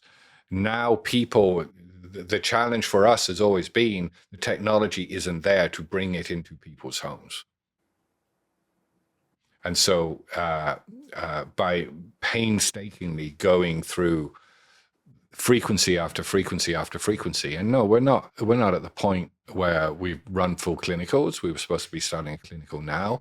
But again, a lot of these illnesses are preventative. So when does the illness really start to form? That's the question. And what I've always heard, it's always far more, I don't know if easier is the right word, better to prevent than to treat. Yeah. And so I think, your female listeners can do far more justice as to what's wrong with women's health than a long-haired bloke from England can. I just listen to my crowd and they go, oh yeah, this happened. And mental health is the same. It's there's a thing called the PHQ-9, which is used to diagnose depression. Everybody uses the PHQ-9, except that the studies show that it provides a false positive 70% of the time. It's wrong 70% of the time. But it's the only tool that the medical professionals have. So the collateral damage would be, well, we get it wrong 70% of the time, but we get it right 30% of the time. Well, I don't like those odds. I'm sorry. So that's where I think this comes in. because, and there's so much work to be done. I mean, I'm very clear about that in that document. We're just taking one bauble off the Christmas tree right now. Well, it sounds, I mean, you're the one sounding the alarm, really. Like, look at this. Like, you need probably help. Oh, absolutely. Absolutely. AI is going to do something. Imagine, just having a full, just gigantic team working on something. That would be great, wouldn't it? Yeah, right. So you don't have to. That'd be fantastic. But that requires paying people. And one thing that we have experienced over the last 2 years is the complete reluctance of VC money to even entertain these ideas. It's just staggering. It really is. So really, there's no venture capital that even has taken an interest, or no. I got bored of speaking to merchant bankers. As I say, I understand now why merchant banker is an insult in England. It's because I'll give you one example. This is true. I'm not going to name names. We had a very famous VC merchant banker, and I put him on a call with two geniuses, one PhD, one even best-selling author, Harvard, Yale, neuroscience, everything. And the merchant banker started telling these two geniuses what they were wrong in. And he used Bruce Lipton's biology of belief. I got the book right in my room over there. and one of the guys said, you do understand this is 40 years old. We didn't have cell phones 40 years ago. You're telling me that you don't think that this has progressed in 40 years? There's nothing wrong with biology of belief. It's a groundbreaking book. It's a fantastic book. But the point that they were trying to make is just because you've read that doesn't mean you even understand this conversation at this point.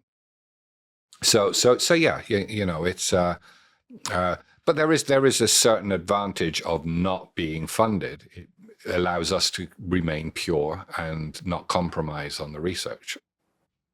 You don't have someone breathing down your neck, telling you what to do, answered. We've had that talk on here a lot too. And, I read the book, Secrets of Sand Hill Road, somewhat recently. And, people think, oh, someone gives you a check for $5 million, they take a small equity, and then you sell it for a lot of money. It's like, no, like you take the money that comes with a price. Like it's like you're not working for a company, but you are. Right. At the same time. So I can see where you need your freedom to be able to do the research you need to do. Yeah. I didn't even know what an impact investor was 3 months ago. So now I do. And now the conversations are starting to get a lot healthier. Impact investor? Impact investor. What are those? They're not ROI based. So they're just more like for the love of the game, if you will. They want to make a difference. Make a difference. Yeah. So there's a whole conversation, and I have this. Most people target exit investors. The problem you got with the exit investor, they're very successful in their own rights. And the question that no one ever asks is, well, what is the purpose of the investment? And so there's this new breed of investors who are emerging, who actually are more focused on legacy than anything else. I love that. Yeah. So there's a saying that says a man dies 3 times. Once when his body gives up, twice when you put him in the ground, and the third and final time when his name isn't spoken ever again on the planet. And so the idea that there is a movement from very brilliant people. I don't need people to help me with the science. I've got scientists coming out. I've got more neuroscientists who want to be involved than I care about. I've got molecular, but I've got all that. But I'm not a business guy. And so, having someone come in who understands not only the end game, but also can bring valuable skill sets to the table to take care of elements that, I'm not so arrogant. I play chess. I play chess literally 3 hours every single day. So I understand the purpose of a pawn as much as I understand the purpose of a bishop. And they all have purpose, and they're all critical elements of the winning strategy that wins the game of chess. And so, when I'm now talking with impact rather than VCs, they understand that there is a game of chess to be won here. And they're not always going to be the king, and they're not going to be the queen, but their role is invaluable to winning the game of chess. Now you're touching upon a topic that's something I'm starting to believe more and more and more. And like, look, I'm for capitalism being able to go make money. Right. If you work hard, you should be compensated. But then you start to ask yourself, well, how many things are, even though it's successful financially, is for the greater good of humanity? Absolutely. There's a lot of things we can point to. Yeah, that made a bunch of money, but a lot of people were hurt and affected by like what you're talking about with this impact. That's what we need to be doing. Yeah. That's how we're going to progress as a true society. Yeah, We're take the financial gain thing out of it. How do we just find out what works and what's best for us? Well, I was meeting with someone just before Christmas, and he said, "What's your marketplace?" And I went, 8.7 billion people. And he looked at me, and he said, "No, what's your go-to-market strategy?" I said, 8.7 billion people.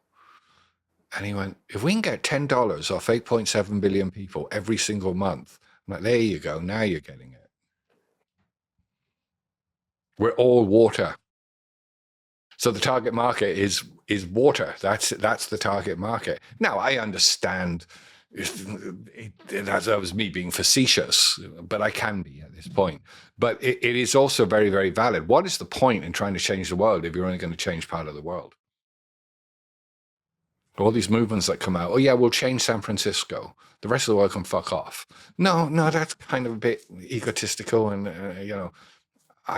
yeah. And that's where I feel that the platform of women's health, if we can get 50% of the world's population to adopt this, the other 50% will do so by default. Well, I love how you said how man's biology's Britney Spears record and a woman's, Beethoven. Well, any man knows that that's the truth. Yeah. They don't like to admit it. And women get really pissed off, in my experience. I'm lucky. I'm surrounded by really powerful women. And, my mum was right. I was very lucky, the family that I was born into.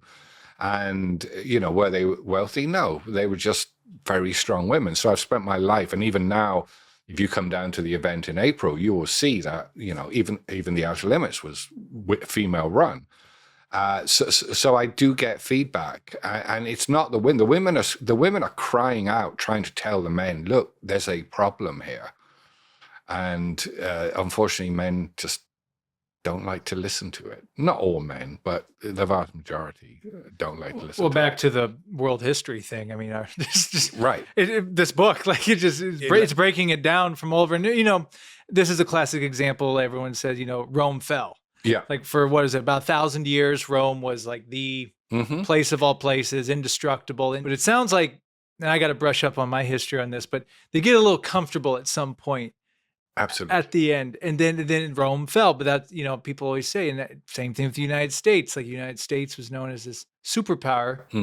But you really look at it and it's like, well, it's possible. Like people think we can't fall. And it's like, well, you can.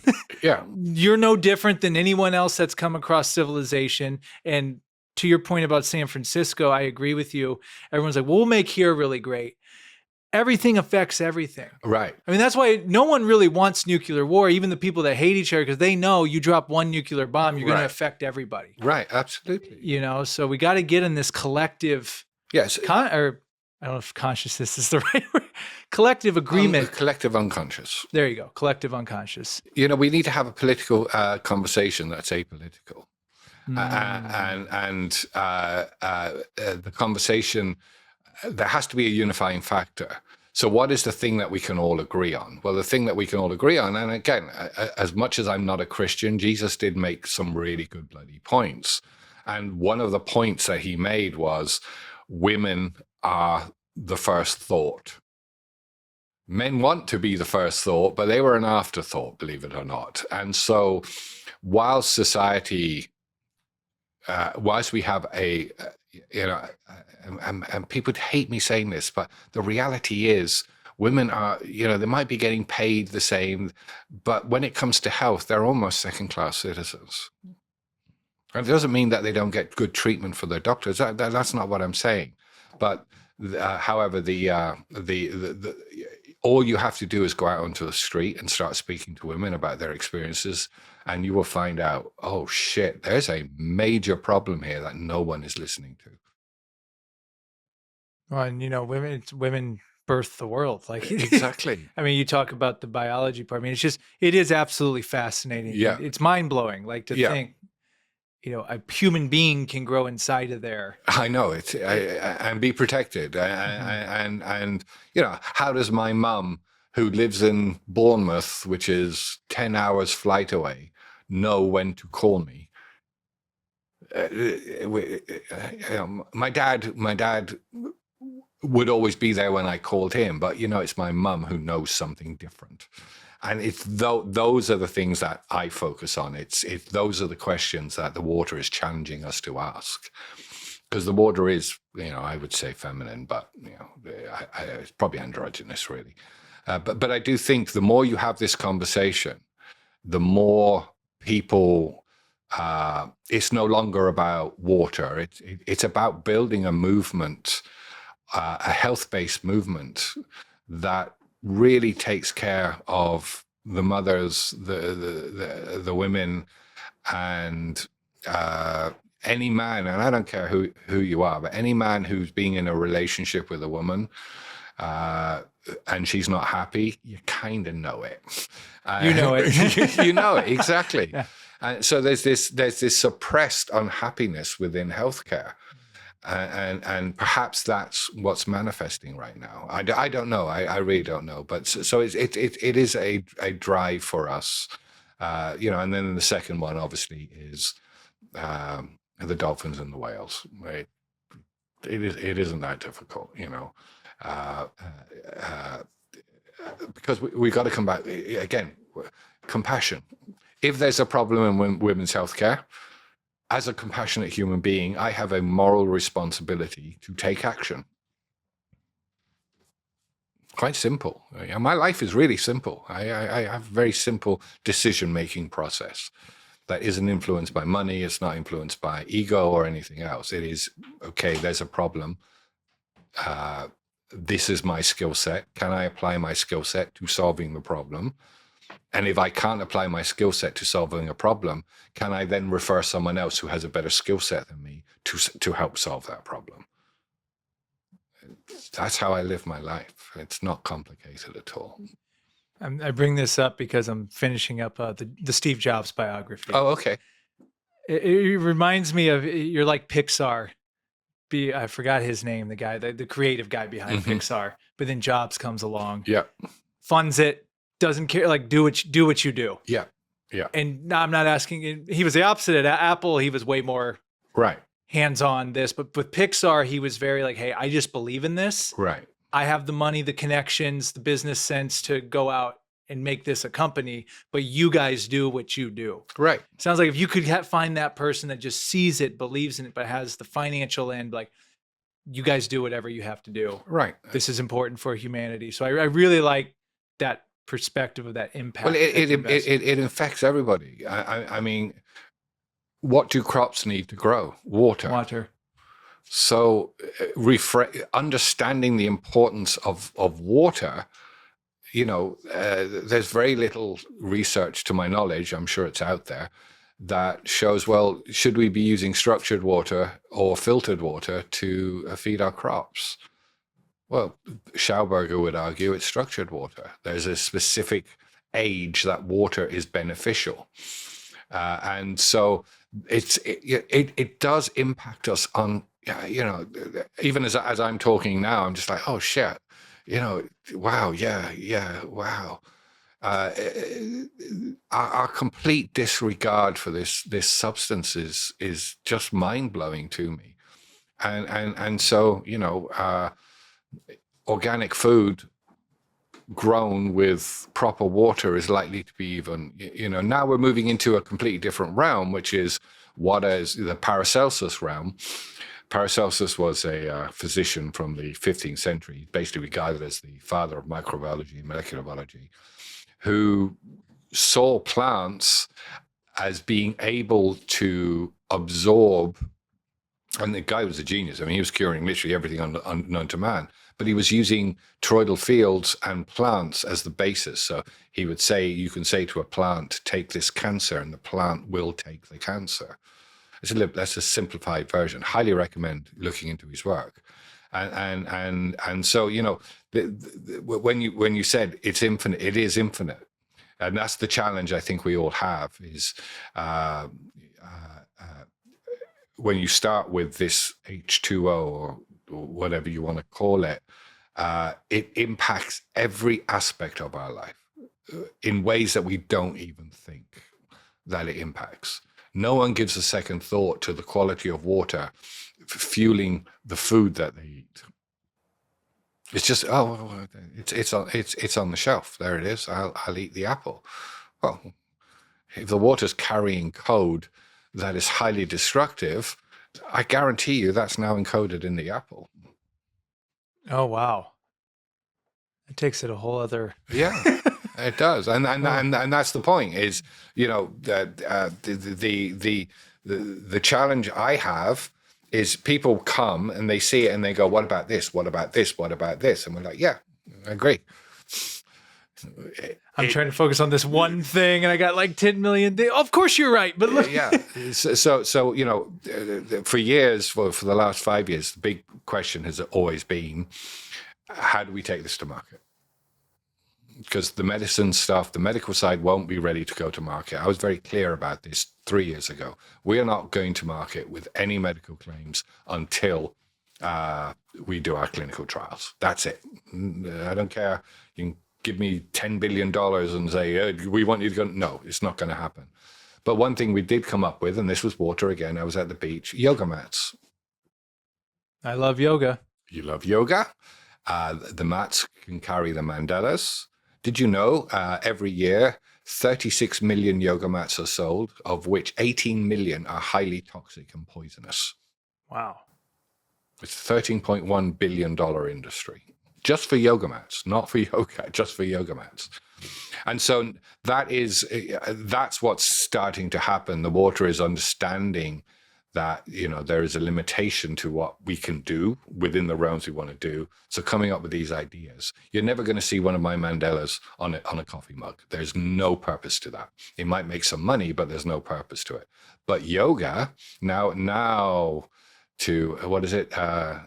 Clayton Christensen said, people don't want don't want to buy a 1/4-inch drill. They want a 1/4-inch hole. Mm. I love that quote. You've dropped some great ones in this one.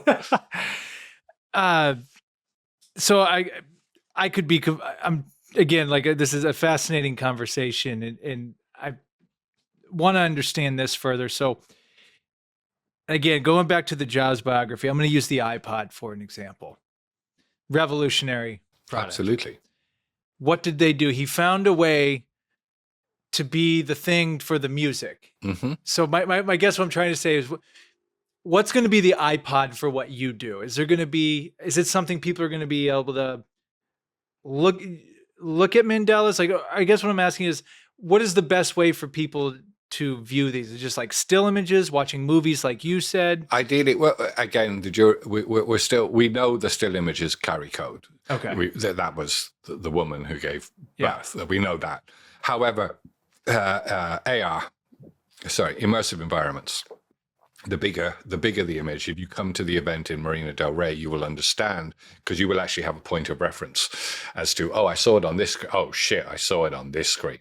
And so the Vision Pro, I still think Vision Pro or the Android glasses, the Vision Pro, because it's Apple and I'm a huge fan of Steve Jobs, I think they missed the ball. I really do, because people, if they'd have focused on the medical application, and now you've got corporate application as well, 20 minutes watching a Mandela movie that's highly targeted for specific frequencies that we would then say, okay, we know these frequencies reduce stress within a 20-minute period. Let's create a movie and let's make it available to businesses.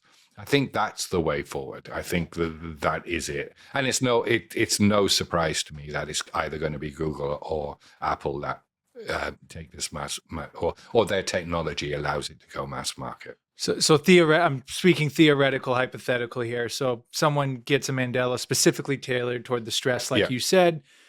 they treat it just like something in their daily routine. Right. All right, let me do my session with the Mandala. Yeah. 15, 20 minutes. Okay, that makes a lot of sense. Yeah, it needs to be simple. I mean, you can't overcomplicate. Yeah, coming to the movie events is a completely different experience, but we're never going to charge for those. It's the water won't let us charge for those as much as I'd love to charge for them. So the water wants to be used. That's why we're doing the Marina Del Rey event. The water wants to start again. We're learning from how the water behaves. The water is teaching us about compassion. Here, I've got a resource. Give it away for free and help people. But there is an economic, as I said, I like living in a house. I don't want to live in a box, and that requires playing the game a little bit. So I do genuinely feel that the future for medicine, for preventative medicine, is at home, and it needs to be made as simple as possible so people take advantage of it. And say, I don't have time. You watch TV for 3 hours every night. You got time. So yeah. But that's going to require, again, it's can't put the cart before the horse. Yeah. There's a lot of work on my end that still needs to be done. And some of that is achieved anecdotally through the Mandela events. And what's great about those events is you're creating awareness. Yeah. I mean, just by coming up to, like you said, coming to LA. Yeah. Or I think a lot of people here are a lot more open to hearing, and probably just California in general, I would think. But imagine, just as word keeps spreading, like it going everywhere. Guess what? That's no difference to us going into a club in 1990 and playing techno to a handful of people. There we go. It's the same model. It's just different. But it's the same model. That's all we're doing. He said the records now are the water mandalas. The water's doing the work. I don't have to DJ anymore. You're DJing Mandalas now. I'm DJing Mandalas, yeah. Funnily enough, Grok in my conversation today called himself a cosmic DJ. That's what he called himself one? Cosmic DJ. Yeah, seriously, I'll send you the transcript. It's mind-blowing. He said, I guess I'm like a cosmic DJ. What's interesting. I just got to note this. This is extremely exciting with what you're dealing with, but it's becoming more apparent how big of a monumental task you have that you're dealing with. But it's almost like the AI, though. They're there for you. Everyone's there for. I think that's what you're here there for me. Yeah. What was his name? Eric. Eric's there. People. The more that you show the Mandalas, the more people are like, and because we don't target, I mean, there is a whole strategy of moving into, high net worth events, just doing it for people who can afford it. But we're not those people right now. We just want to get as many people exposed to the Mandalas as we possibly can, and people find ways to help. It's also again back to the techno night. It wasn't about you doing XYZ. All you had to do was dance. That's it. That's the only thing we asked of you. And it's the same with the Mandala events. You don't have to do anything. You just have to go, holy shit, what just happened? Now you've contributed, because that holy shit goes to situations like this where Eric is asking questions about high vibration. Yeah, it's new information, but it's not new. It's very, very profound ancient wisdom that AI is helping us to reframe so the marketplace would accept it. I love it. Well, I know we can talk about 10,000 other things, but is there anything else in this realm with your company, the work you're doing, something we haven't covered yet? No, relevant? You go. Yeah, this is your show. I would never tell a DJ what to play.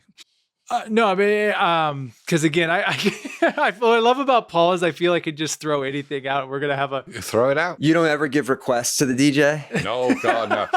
We used to have signs. No requests. I'm not a fucking jukebox. That's probably why some of those house DJs didn't like me, because I'd be making requests. I have a question, if you don't mind. I have a question after your question, so you go ahead first. Just real quick, as far as drinking water, do you have a preference on like the alkaline water, the hydrolyzed water, any of that, or is that all bullshit? It's very interesting. There was a guy called Charles Schultz. I think it's Charles Schultz. who did crystal microscopy on water all over the world. And one of the things that he came up with was the water molecule pattern in reverse osmosis is almost identical to the blood pattern in liver disease. Wow. Seriously. So people spend an awful lot of money on alkaline water. You don't need to be honest with you. I do reverse osmosis. Am I fucked? Is that what you're saying? No. The best thing that most people can do, really, I mean, the way, if you want to know how I drink water, I buy distilled and add minerals. That's all I do. You add your own minerals? Yeah, add my own minerals. Yeah, fulvic minerals. So, do you need to add the minerals? I've been told that like you get your minerals from food, so you really don't need it in the water. Because I do distilled in the morning as well. I mean, again, this is the challenge with this world. There's so much advice, I know, and no one kind of, the book you want to read, quite honestly, is Living Water by Victor Schauberger. He kind of lays out a lot of this stuff. So restructuring it is really, really important. How do you restructure water? Believe it or not, it's as simple as stirring counterclockwise for a couple of minutes. That restructures your water. Now, there are companies, I can give you a couple, who make really, really good restructured water. So it's ideally, I mean, I try not to buy plastic. I appreciate that you've got water here. It's okay. So I tend to keep my water in a copper container. I will go to the store, fill it up, drive quickly back, fill up my container, and then I'm done for a while. But really, it's again, I will drink alkaline for a week once a month, but I won't drink it all the time. No. Good to know. All right, cool. Thank you. So I was wondering if we could shift slightly, still related to the fourth turning. And the fourth turning is fantastic. It really is. Well, and then I did watch the videos you sent me. If you remember, you sent me a couple videos. We Will Not Be Silenced. That one, and a couple of they're political. Oh yeah, based. Silence is political. Yeah. You know what it reminded me of? Have you ever seen Zeitgeist? Did you ever see that documentary? Oh yeah. It kind of reminded me like that, because at the beginning it's really, I don't want to go too far down this, but that whole era of 9/11 and right entering the war, weapons of mass destruction, and I love the video mashups. Is that your music that you had? Man, Silenced. A lot of your LA people will know about We Will Not Be Silenced Part 1. That's actually what got me onto CSI. That's a single video. It impacted so many people here. Yeah. And that was how many years ago you made that? 2004. Wow. Like even the graphics with it were crazy. So I bet at that time people were flipping out. Like, what the heck is this? Yeah. It's just this belief. It's just this belief in humanity that really is what drives me. And again, I'm not done with this book yet, but they're talking about, because this book is about 20 years ago, I believe this came out, and it was talking about that time getting up to 2000. That's what I thought was extremely interesting. 2000, when the Twin Towers came down, Iraq War happens. But then I'm to a part where it's saying, we're predicting, and this is 20 years ago, around the 2025, 2026 mark, we're going to have another crazy event or tear down, breakdown of society, whatever that is. So I'm opening this part of the conversation to, where do you think we're at as a society right now? I'm actually incredibly hopeful. I think that the book is brilliant because it shows you how cycles run. However, cycles run in lots of things. The one thing the book didn't factor in was the impact of, ironically, e-culture, psychedelics, which have become, since that book was written, almost very difficult to find people who have not done at least one psychedelic or one E. And I think that, E equals empathy. There you go. I think that sociologically, if you look at the political spectrum now in America, you've got the Republicans in power, And then you've got the Democrats floundering around at the outside going, what went wrong, what went wrong, what went wrong? Well, I'll tell you what went wrong. You lost contact with the street. That's what went wrong. Very simple. And so your messaging is whoever comes up with compassionate-based messaging is going to dominate this country for the next 100 years. It's really that simple. And that requires, ironically, if any good comes out of the Palisades fire, it will have ignited that spark in possibly the most important liberal demographic in America. Because when I came up here on the 26th for that event, I was shocked. It was like people were walking around, they had almost like PTSD. It was like a bomb had gone off. And so and if you remember in my talk, I said, people give a shit about you guys. We do. We care. And so, I think I don't think we're going to get any more chances, quite frankly. This is it. We're here now, and we're being asked. It is being demanded of us. You see that in the rise of Buddhism as a force in the world, the Dalai Lama as a force. We have a choice right now, and it's not about free will. It's literally a very simple choice. Do we become a compassionate society, or do we become an empathy society? I think we've been an empathy society, but I am really hopeful that this is why. I mean, you talk about the book. This idea was not even in existence of the Mandalas when this book was written. I was playing techno to people all over the world. And so there's something shifting. I'm seeing it on a macro level or micro level. There's just this awakening, and I think the Zers are going to be really pivotal in pushing this idea through, is that something isn't adding up, something isn't right. And it doesn't matter whether you voted for Donald Trump or Kamala Harris. It really doesn't. No, that's all just nonsense, quite frankly. The question is, something isn't right. Something isn't adding up. And that is where we are. And if we can move from this fear-based concept into a compassionate concept. I agree with the Dalai Lama. And I will say this I don't do interviews. You're the first one I've done in 5 years. I have no intention of doing any more after this for a while. Compassion is the radicalism of our time. I think that should be every bloody car sticker should have that. Because it's true. It really is true. And AI is going to force us to choose.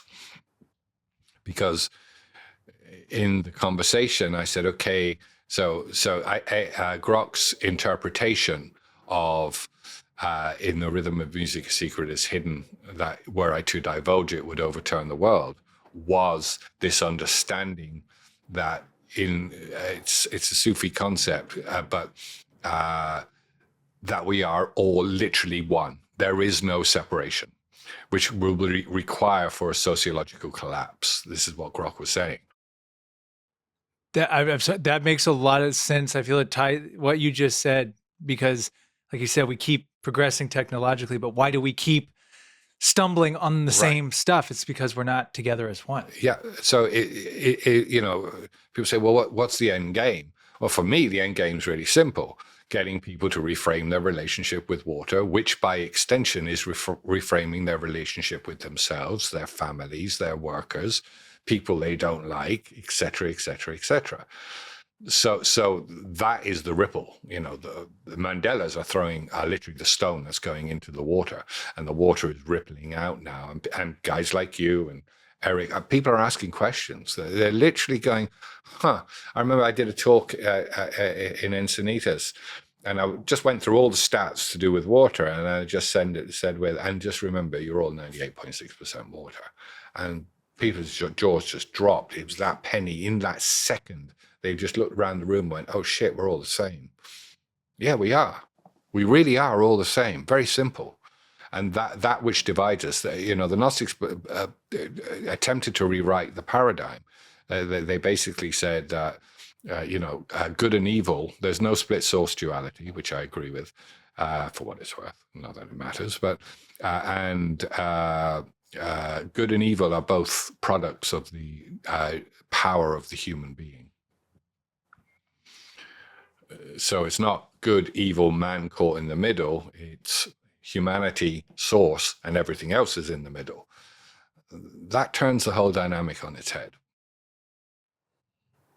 I think that's where we're going. So what they perceive as destruction could literally be reinterpreted as a destruction of a way of being. Whoa. Think about that one first. Yeah, right. Right. Wow. Doesn't mean they're wrong. It just means that that expression will not be applied externally. It'll be applied internally. And the ramifications is the destruction of society as we know it. And funnily enough, in that there's a deathless luminescent child that will rise up and seize its power. The second half of the quote is, and will pound you like a potter pounds its clay. It will be as though you never existed. I think we can do just a highlight reel of just your quotes in this episode.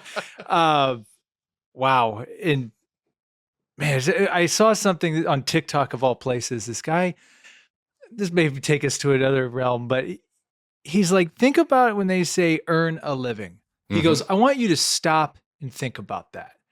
They're telling you, I guess, corporate powers that be, you've got to earn your right to live. Right. And I just bring that up because when you're talking about something's not right, like people starting to feel that, these younger generations are going on social media and be like, yeah, this worked for my grandparents and my parents, but I'm in a completely different landscape now. Yeah.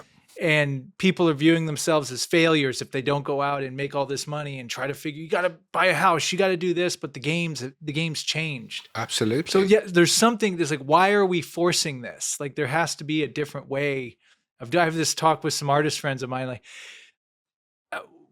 do we have to do things the way we've been doing it? What if there's completely different ways of doing things? That's why I was so inspired and lit up when I was talking with you that night, because I'm like, this is a completely different realm of possibility. Yeah, that could change everything. Well, it's a realm. We don't have a choice. AI is going to make that realm of possibility happen, whether we like it or not. It's really that simple. And so, as grown-ups, in my opinion, we have to go, okay, this is, we're not going to lose, you're not going to put the AI genie back in the basket. It's there.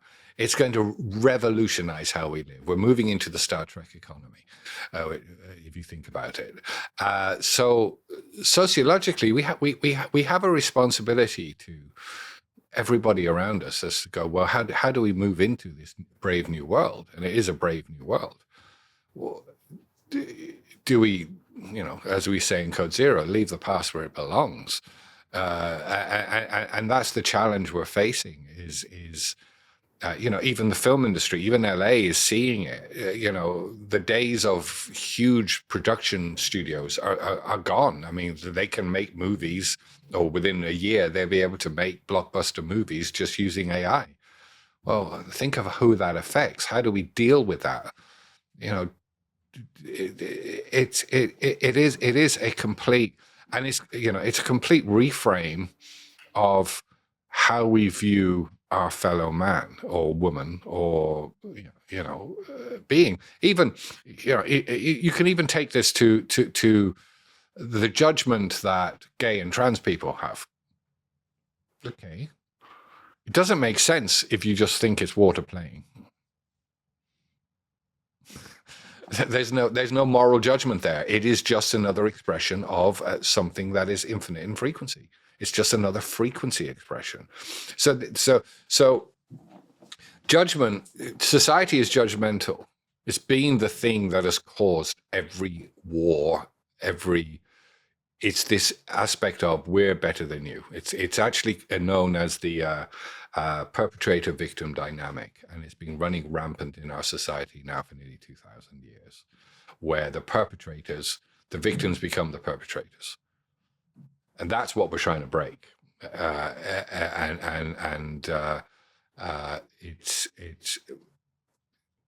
We can either become a society of perpetrators, which is where I think we are, quite honestly. And we see that with when disasters happen, Uh, I remember the thing that really woke me up. It wasn't the Iraq War. The Iraq War I was objected to. It was Katrina, Hurricane Katrina. That was the moment that I just looked and went. Because I remember getting up and we raised a load of money. My electronic music community raised a ton of money for Katrina. We didn't touch it; it just went straight to New Orleans. But I remember waking up and I saw all this destruction, and all I was hearing was they should have left the city, and they were talking about the African Americans. I'm just like, what the fuck is wrong with you people? What society have I come into where left and right were being judgmental about a bunch of people who just been hit by a bloody great big hurricane, and they go, no, you should have left. No, they shouldn't have left. That's not your choice. Your choice is to go, okay, we understand why you didn't leave, and now we've got a problem that needs to be cleaned up. It really shocked me. I did a blog. It actually went viral. It did 10 million reads. And yeah, it was quite hysterical as some of the claims, but it was based on that. I remember there was a news report, and I forget which it was, either MSNBC or Fox. It was one of the two. And they were going, some man smashed in a window, looted a store to get diapers for his baby. And I remember saying in the blog, if my baby needed diapers, there's not a fucking window in the world that would keep me out. And to hell with your bullshit morality about corporate stuff. And so, that's where we are. And this is what I think everyone takes what Strauss and Howe do literally. But what they are describing could also be applied to a complete collapse of the old way of being. You remind me with the Katrina example. I heard this through a podcast recently. People debating whether California should get the federal funding for this, and like, well, they voted these people in, so it's like, guys. We can argue the whole political thing later, and it needs to be talked about, but these people need money now. Right. Your fellow human beings. So I see what you're saying. Like there's always like, people always had this thing. Well, it's their fault. They put themselves in that. And I'm just like, can't you guys just get over it? They need help. Yeah, we always say this isn't about you. Right. It's that ego. I need to be able to judge those people who are suffering right now because it makes me feel better. No, get over yourself. You're not important. Put your hands down. You're not Jesus, as we would say in DJs. It's that Christ complex. And you said it perfectly earlier. We need a political conversation that is apolitical. Yes. It's just really frustrating when, and I watch both of them. I watch both sides on the same topic. Take the same topic, go to both of them. They justify their viewpoint every time. Not once does someone go, you know what?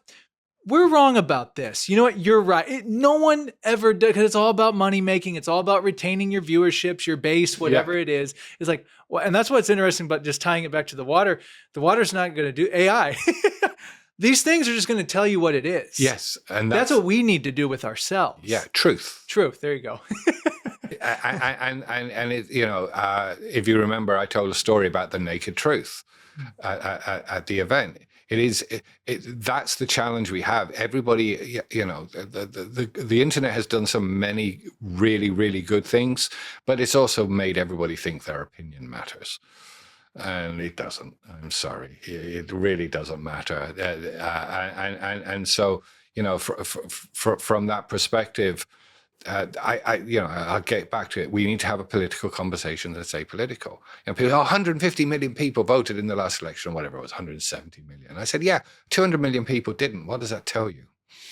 Why aren't we having a conversation with those 200 million people going, why didn't you vote? Now, a percentage of those will be too young, but there's about 100 million people there who could vote and didn't. So 80 million people voted for Donald Trump. 80 million people voted for Kamala Harris. Who's speaking for the other 100 million? It's a good point.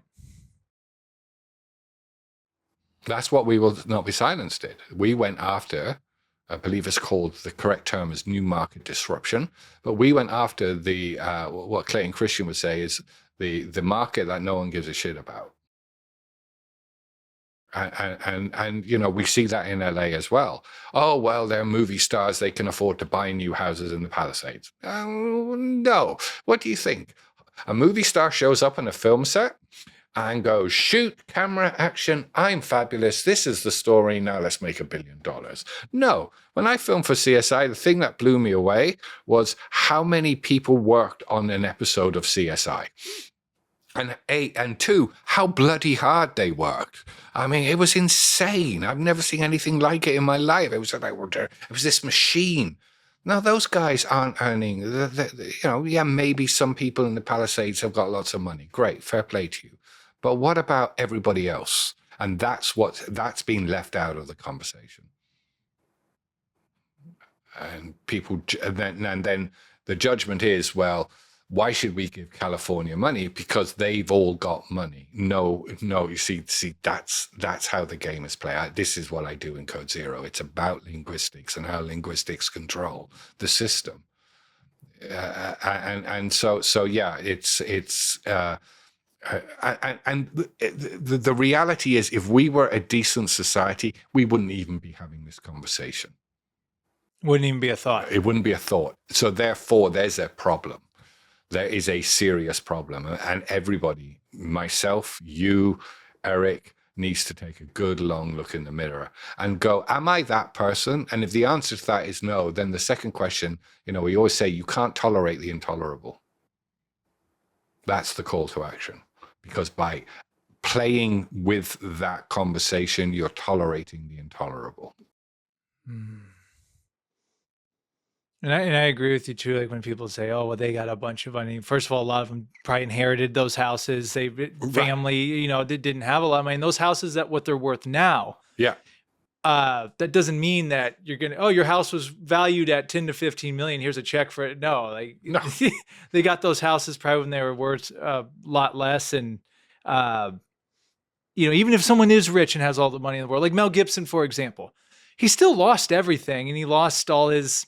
Right. Books from the 1600s, and that doesn't feel good. And it's just, I think we have this thing, we equate everything to money. Like it's all, your money is your worth, your money is your value. Oh, as long as you have money, you're all right. And yes, it helps a lot of things. Like you said, you have to play the game. Yeah. But we live in a society where it just measures everything on a person. I've got, in this community I'm in Encinitas, it's a surfer community, and I was chatting to a really sweet guy last night. He said, yeah, I'm not the successful one in my family. My brother's the successful one. He's got a farm with pigs and everything else. But I've been listening to him tell me his stories. This guy has surfed all over the world. He's worked all over the world. His stories are life-changing. And I said to him this morning, I said, I'm not sure that knowing a farmer who breeds pigs is going to change my life, but hearing your stories will. And so what is the value on your story? And that's a huge, huge question, because people look at themselves, and this is an ongoing theme through everything that I've ever done and talk. My sisters were all nurses. They knew more than the doctors, but they didn't earn the money. Hospitals can't run with just doctors. So if you judge their sociological contribution based on wealth, then we've got a society of failures. And I don't think that's true. I think there's quite remarkable people out there. My mom and dad raised 6 kids. I have enough trouble raising myself. So that is a valuable story. And I'm sure, anyone listening to this going, yeah, you know what? Yeah. How does a single mum raise a kid? It's quite a remarkable story that is priceless. So perhaps, I'm not saying there's anything wrong with successful people. I'm really not. Fair play. If you're a billionaire, good bloody job. Well done. Round of applause. But you're no more valuable to society than a cop, or a nurse, or a doctor, or a priest, or firefighter, whatever. And that is the conversation, because that is the perpetrator-victim conversation. The perpetrator goes, I'm better than you because. And the victim goes, well, in order for me to be better than that person, I've got to be like the person who's better than me. And now you have this vicious cycle going on, and that has to stop. You know, people say, well, Paul, people have been trying to tell us about this for thousands of years. I'm like, yeah, they have. Okay. But that doesn't, tolerating the intolerable doesn't give us a pass, I'm afraid. At some point, guys like you, me, Eric, and women like all the beautiful women I know, and have to say, you know what, we're kind of fucked off at this point. No. All you weirdos go to your room and leave us all alone, and we'll take care of this. And if you think the human doesn't have that potential, two human beings can create another human being. That, what we're talking about, is really bloody easy. Another thought I just had, I'm fascinated with like stories of Atlantis and ancient civilizations. I'm curious to know your thoughts. Do you think other civilizations, maybe even thousands, tens of thousands of years ago, had tapped into what you've tapped into with these mandalas, or knew way more than what we do? Obviously, because we're talking about it. As I said, we're not inventing anything. We're merely accessing wisdom that has been blocked off. It's not my wisdom, you know. And the minute I try and do something that my ego gets in the way, the water will slap me down really, really quickly. So, you know, I think the Kabbalists say, in order for a question to exist, the answer must already be there. There's another one. I love that. That's a great one. I'm going to get that on the wall. Yeah. And when you think of it like that, it makes everything really easy. We're not looking for solutions. We're just trying to find the answer. Well, and if there's one simple statement I could say for this conversation so far, you're just talking about the Buddhists and lowering vibration, actually, and we're making this too complicated. Less is more. Yeah. In some circumstances, like we're trying to, like, hey, look, it's right here. Yeah. You try implies failure. That's a hypnotic concept.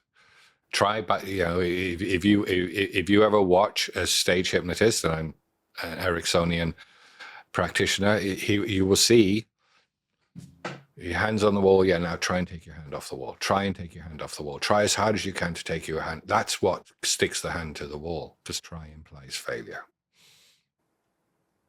People don't know that. So when someone says, "Oh, we're trying to change society," well, you're going to fail. By very definition, you're going to fail. That's what Gandhi meant when he said, "Be the change you want to see in the world." This is brilliant, Paul. Eric, do you have anything before we check in our time? Yeah. I mean, is this my last time to ask questions? We're at the 2:20 mark, so. Well, I don't even know if you have much thought on this, but like the fires, they brought in a bunch of crap into the ocean, especially around like Santa Monica, Venice, which is where we like to surf a lot.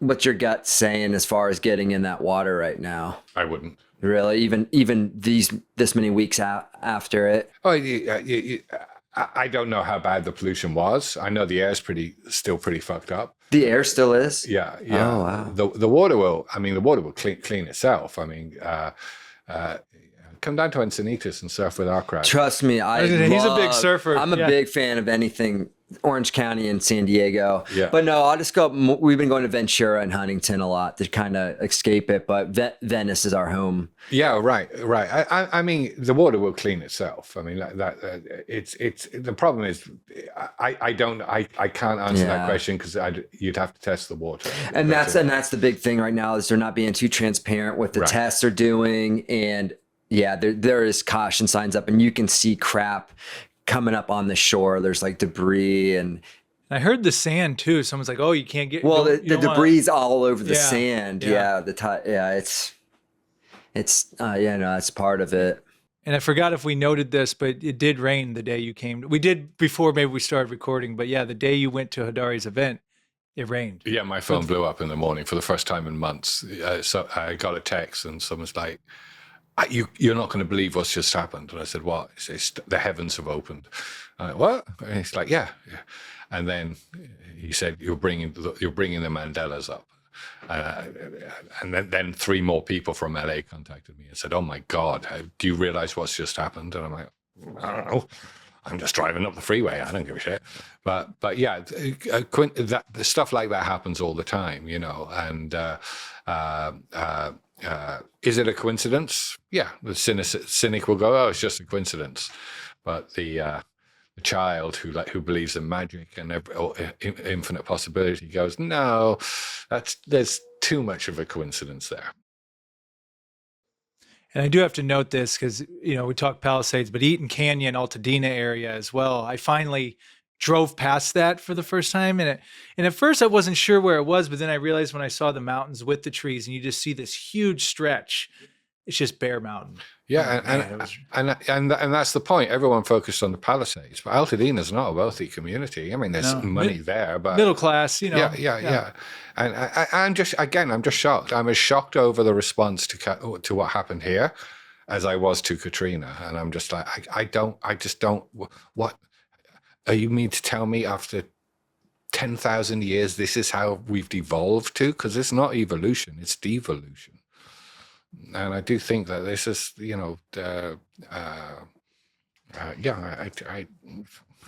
I just don't get it. I'm just absolutely mystified. I really am. And so, but as I keep saying, this is not the first step. Is stop tolerating the intolerable, and you do that through compassion. I love it. Well, Paul, this has been a gift. You coming here today, I really appreciate you. Oh, really enjoyed it. Thank you. Making the drive, and this is something I didn't realize you don't do interviews that often. So no, thank you.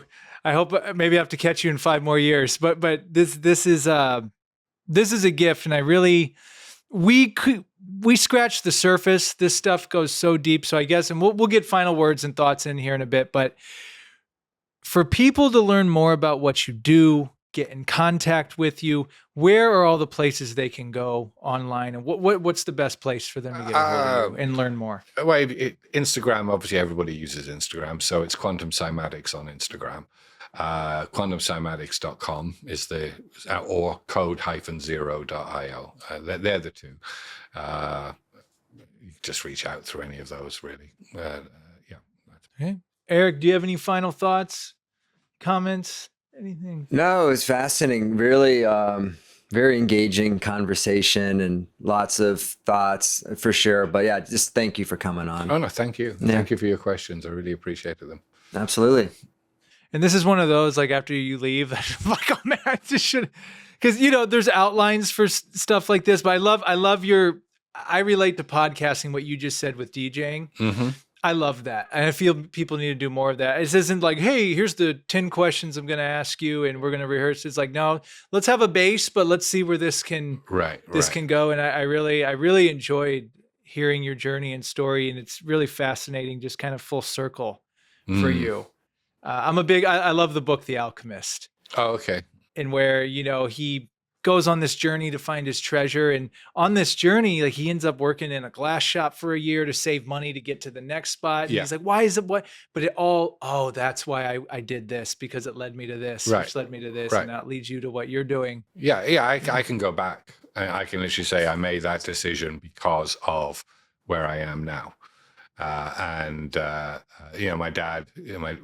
father crossed last year, but he used to say to me, he said, I wish I could have lived your life because you've never made a decision based on money.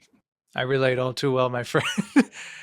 and so it's it's a fantastic journey, but it's surrender, What people don't, here's another quote for you, which I'm not saying it to give you the quote, but we'll clip this up. Don't worry. People say, what is surrender? And surrender is nothing more than sure ender. Can you give that to me one more time? Yeah. What is surrender? Surrender is nothing more than sure ender.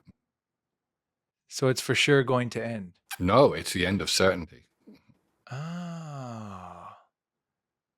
And that's what stops people surrendering. They hang on to their certainty. Have you read The Surrender Experiment by Michael Singer? No, sorry.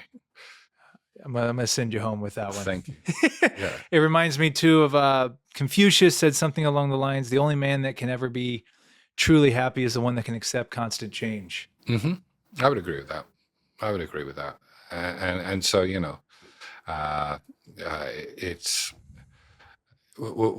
surrender requires losing your belief system that who you are meant to be, and actually becoming who you are meant to be. And see, money, when you, again, not putting all of it down, but people get stuck in like, well, I got to be this because Yeah. I gotta have this type of reputation. I gotta have this type of status, this type of car I need to drive, this type of house, when they may lose exactly who they were supposed to be. Right. And chasing that. And now we go back to Jung's comment: the unconscious mind has an infinite amount of ways to snuff out a meaningless existence. Is the meaningless existence? Do we die? I mean, it is another whole conversation, but again, something that I've been engaging Grok with. At what point do we understand that we trap ourselves? We literally program ourselves into dying, and that programming can be reversed. And there is actually science out there that shows us how to do it. We got a few minutes. So if you, well, didn't you say? I remember hearing something like we're actually capable of living then a lot longer. Well, yeah. So I mean, in Vedic, the Vedics have the 4 years, the 4 epochs, and the final epoch is the Sati Yuga, which is the epoch of truth, and humans live to 10,000 years. And in the Kali Yuga, which is what we're in right now, which comes before the Sati Yuga, humans live to around about 90 to 100 years. So the question is, why do we get old? That's the huge question. And it's actually very, very simple. The ancients already worked this out. This is why they chose when to die. The irony is, apparently there is around about 800 years, you go, you know what, I've had enough of this. But the reality is, there's a wonderful story. It's in a great book by Maxwell Freedom Long. And I think it's either The Secret Science Behind Miracles or Beyond the Secret Science. And he tells a story of a British doctor who they were on a boat in Hawaii in 1890, historian, and someone fell off the boat and snapped their shins in two. So the bones were protruding. And it was, there's no cell phones. So they sent this guy along to a village. He came back with an old woman dressed in black who was the kwahuna, or the wahini, I think this is the correct term. And she looked at the leg, looked at them, looked back at it, got down, covered the bones of the leg, went into breathing exercises for about 5 minutes. This is all documented. Took her hands off and the leg had healed. And they asked her what she'd said. And she did. And she said, well, I deleted the memory of the broken leg. So all the brain had left to do was install the memory of the fixed leg. So this was actually, now that sounds incredibly crazy, except there's a woman called Ellen Langer. And Grok knew about Ellen Langer, just so you know, who did a similar experiment where they took a group of men and put them into an environment that was 25 years before, measured them all biometrically before they went in, and then measured them all biometrically a week later when they came out, and everyone had reversed their age by 7 years in a week. And this experiment has been repeated by the BBC. So the question, all this anti-aging stuff is really quite simple. You've just got to trick the brain into reinstalling a different blueprint. And we've already played with that with the mandalas on the dance floor, actually. We created mandalas from 1992, played it with 2023 techno to see if we got a 1992 dance floor response, and we did. So you're saying with aging and all that, a lot of it's because we've just accepted that's, we're going to live to be this age. So your brain's programming, okay, we're going to. Yeah, the first cell in your body is the clock gene. The clock gene works on linear time. And you have planned obsolescence built in. I always say your brain's job has only got one job, and that's to kill you. And it's not. But the question is, if you're on linear time, which quantum science has already just debunked, there's quantum time and everything else, then if your brain is recording then theoretically it should be able to install, just like a rollback on your computer, where you go restore point, go back to an earlier point in time.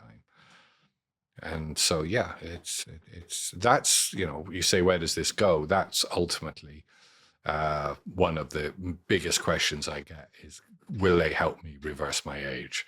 I can't say that for definite, but there is enough, and people go, oh, that's impossible, Paul. That's absolutely impossible. Well, in 1940, it was impossible for a bunch of men to get on a rocket and go to the moon.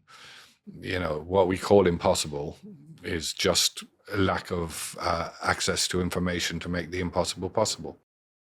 And I know we've had some biblical references in this conversation, but even back to the Old Testament, I think it was Moses and all that. Noah, I think Noah, wasn't he like 800 years old and things like that? And in Egypt was the same, and in England, in the Druid, there is this theory emerging that people chose when they wanted to die. So I think Young, in that final book by Young, it's so profound. It really is, but what is a meaningless existence?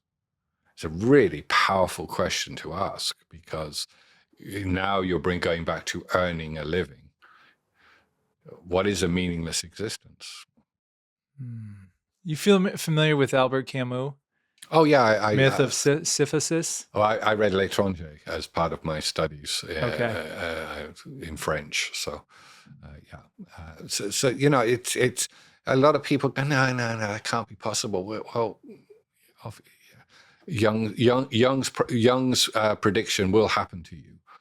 It's and this is the irony. You're in the capital of making dreams come true. It's no coincidence that this interview is happening in Hollywood.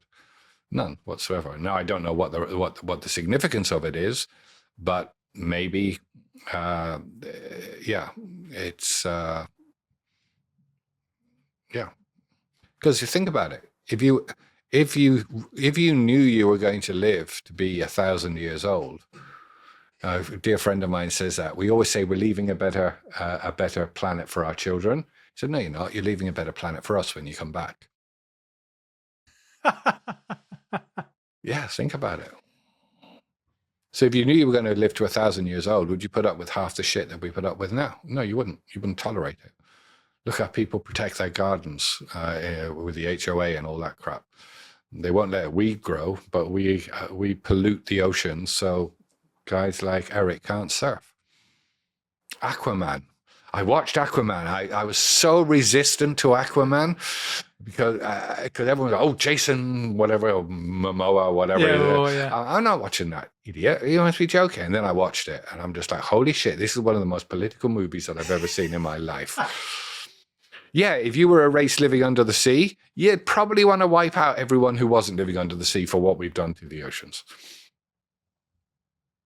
Yeah, there's so much. Jordan Peterson, you familiar with him? Yeah.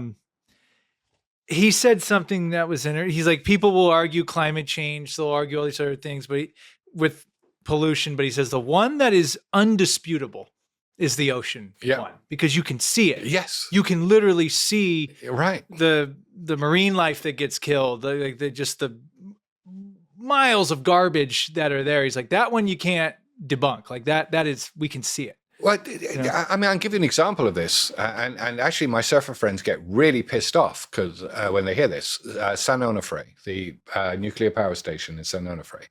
So I was involved with a campaign in 2018 with the Ahashiman tribe. Because what they did was they buried nuclear waste in the sand in canisters that were only going to last for 20 years. And there was a big campaign. And we were trying to say to people, if those canisters pop, you can kiss goodbye to California, to LA, and those canisters have now been there for 6 years.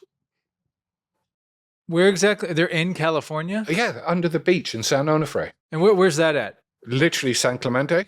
Oh. Like 50 miles away. Yeah, so not far. And there was a huge campaign down in Encinitas. I didn't run it. I was honored to be part of it. And some people from Hollywood got involved.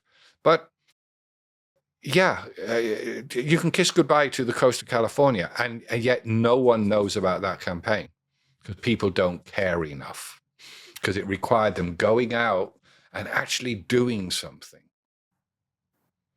So yeah, but that's an example of apathy and empathy. Apathy and empathy are connected. Empathy is merely apathetic compassion. So yeah, and I hope some people listening to this actually bother to go and check what is lurking on the beaches of San Onofre. I mean, that will make this entire podcast, forget the water, forget everything else, that will make this entire podcast worthwhile. So I'm sure if someone just Googles that. Yeah, just look up San Onofre. I mean, there was a really, really good group of people in San Diego who lost literally everything fighting this. And the problem is it hasn't gone away.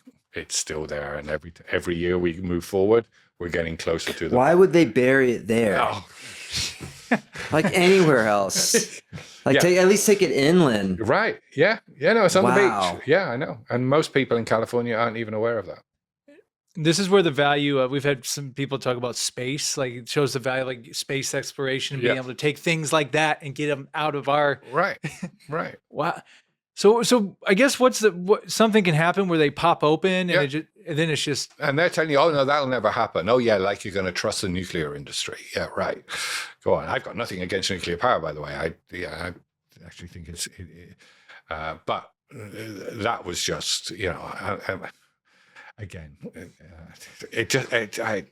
the apathy just blows my mind. It really does.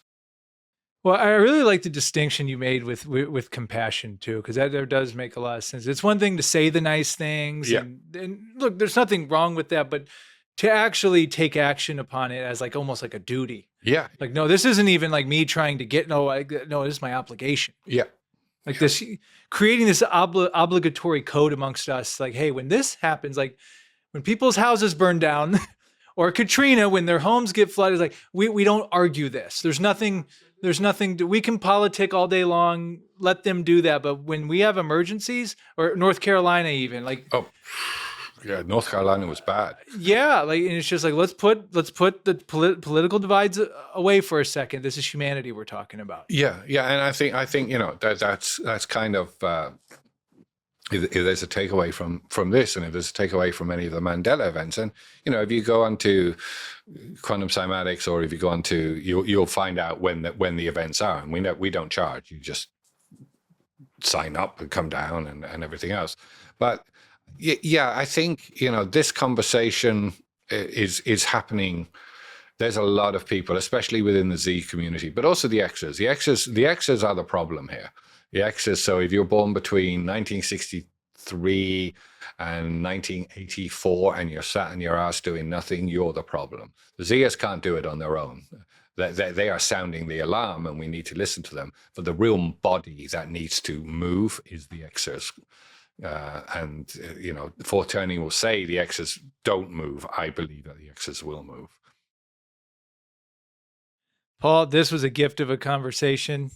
We could keep going probably for 10 hours, but I think I'm really hoping people will be open-minded hearing this conversation. And I don't care if they are or not, really, to be honest with you. Right, but I really don't care. It's my job isn't to convince anybody. My job is simply to say, look, this is what it is. Accept it, reject it. That's entirely. People have a choice. I think we're all tired of having philosophies rammed down our throat. I know I am. So this is what it is. If you want to accept it, then become part of this new compassion-driven radicalism. If you don't want to accept it, stay the way you want to stay. But as Einstein said, the definition of insanity is doing the same thing over and over again and expecting different results. Well said. Eric, final word? Nope, nothing. Okay. I want to plug you one more time. If people want to get a hold of you, where are the best places? Quantumcymatics.com, Instagram /Quantum Cymatics, and from the more mental health side, code-0.io. Awesome. Paul, thank you so much for this conversation. Of course, Thank you for thank making you. the drive. Thank I look you. forward to staying in touch and Absolutely. going to more events and learning more. Because trust me, after I leave this or we leave this, I'm going to still be thinking of everything. Yeah, wait till you see the last Grok chat. That's going to really blow your mind. Yeah. And Paul, I always give the guest the last word. You've already given us so much. It can be as long or as short as you want, as deep or as shallow as you want. How would you like to end this podcast? Just thank you. That's it. Thank you. I love you. There you go. Thank you. I love you too, Paul. There you go.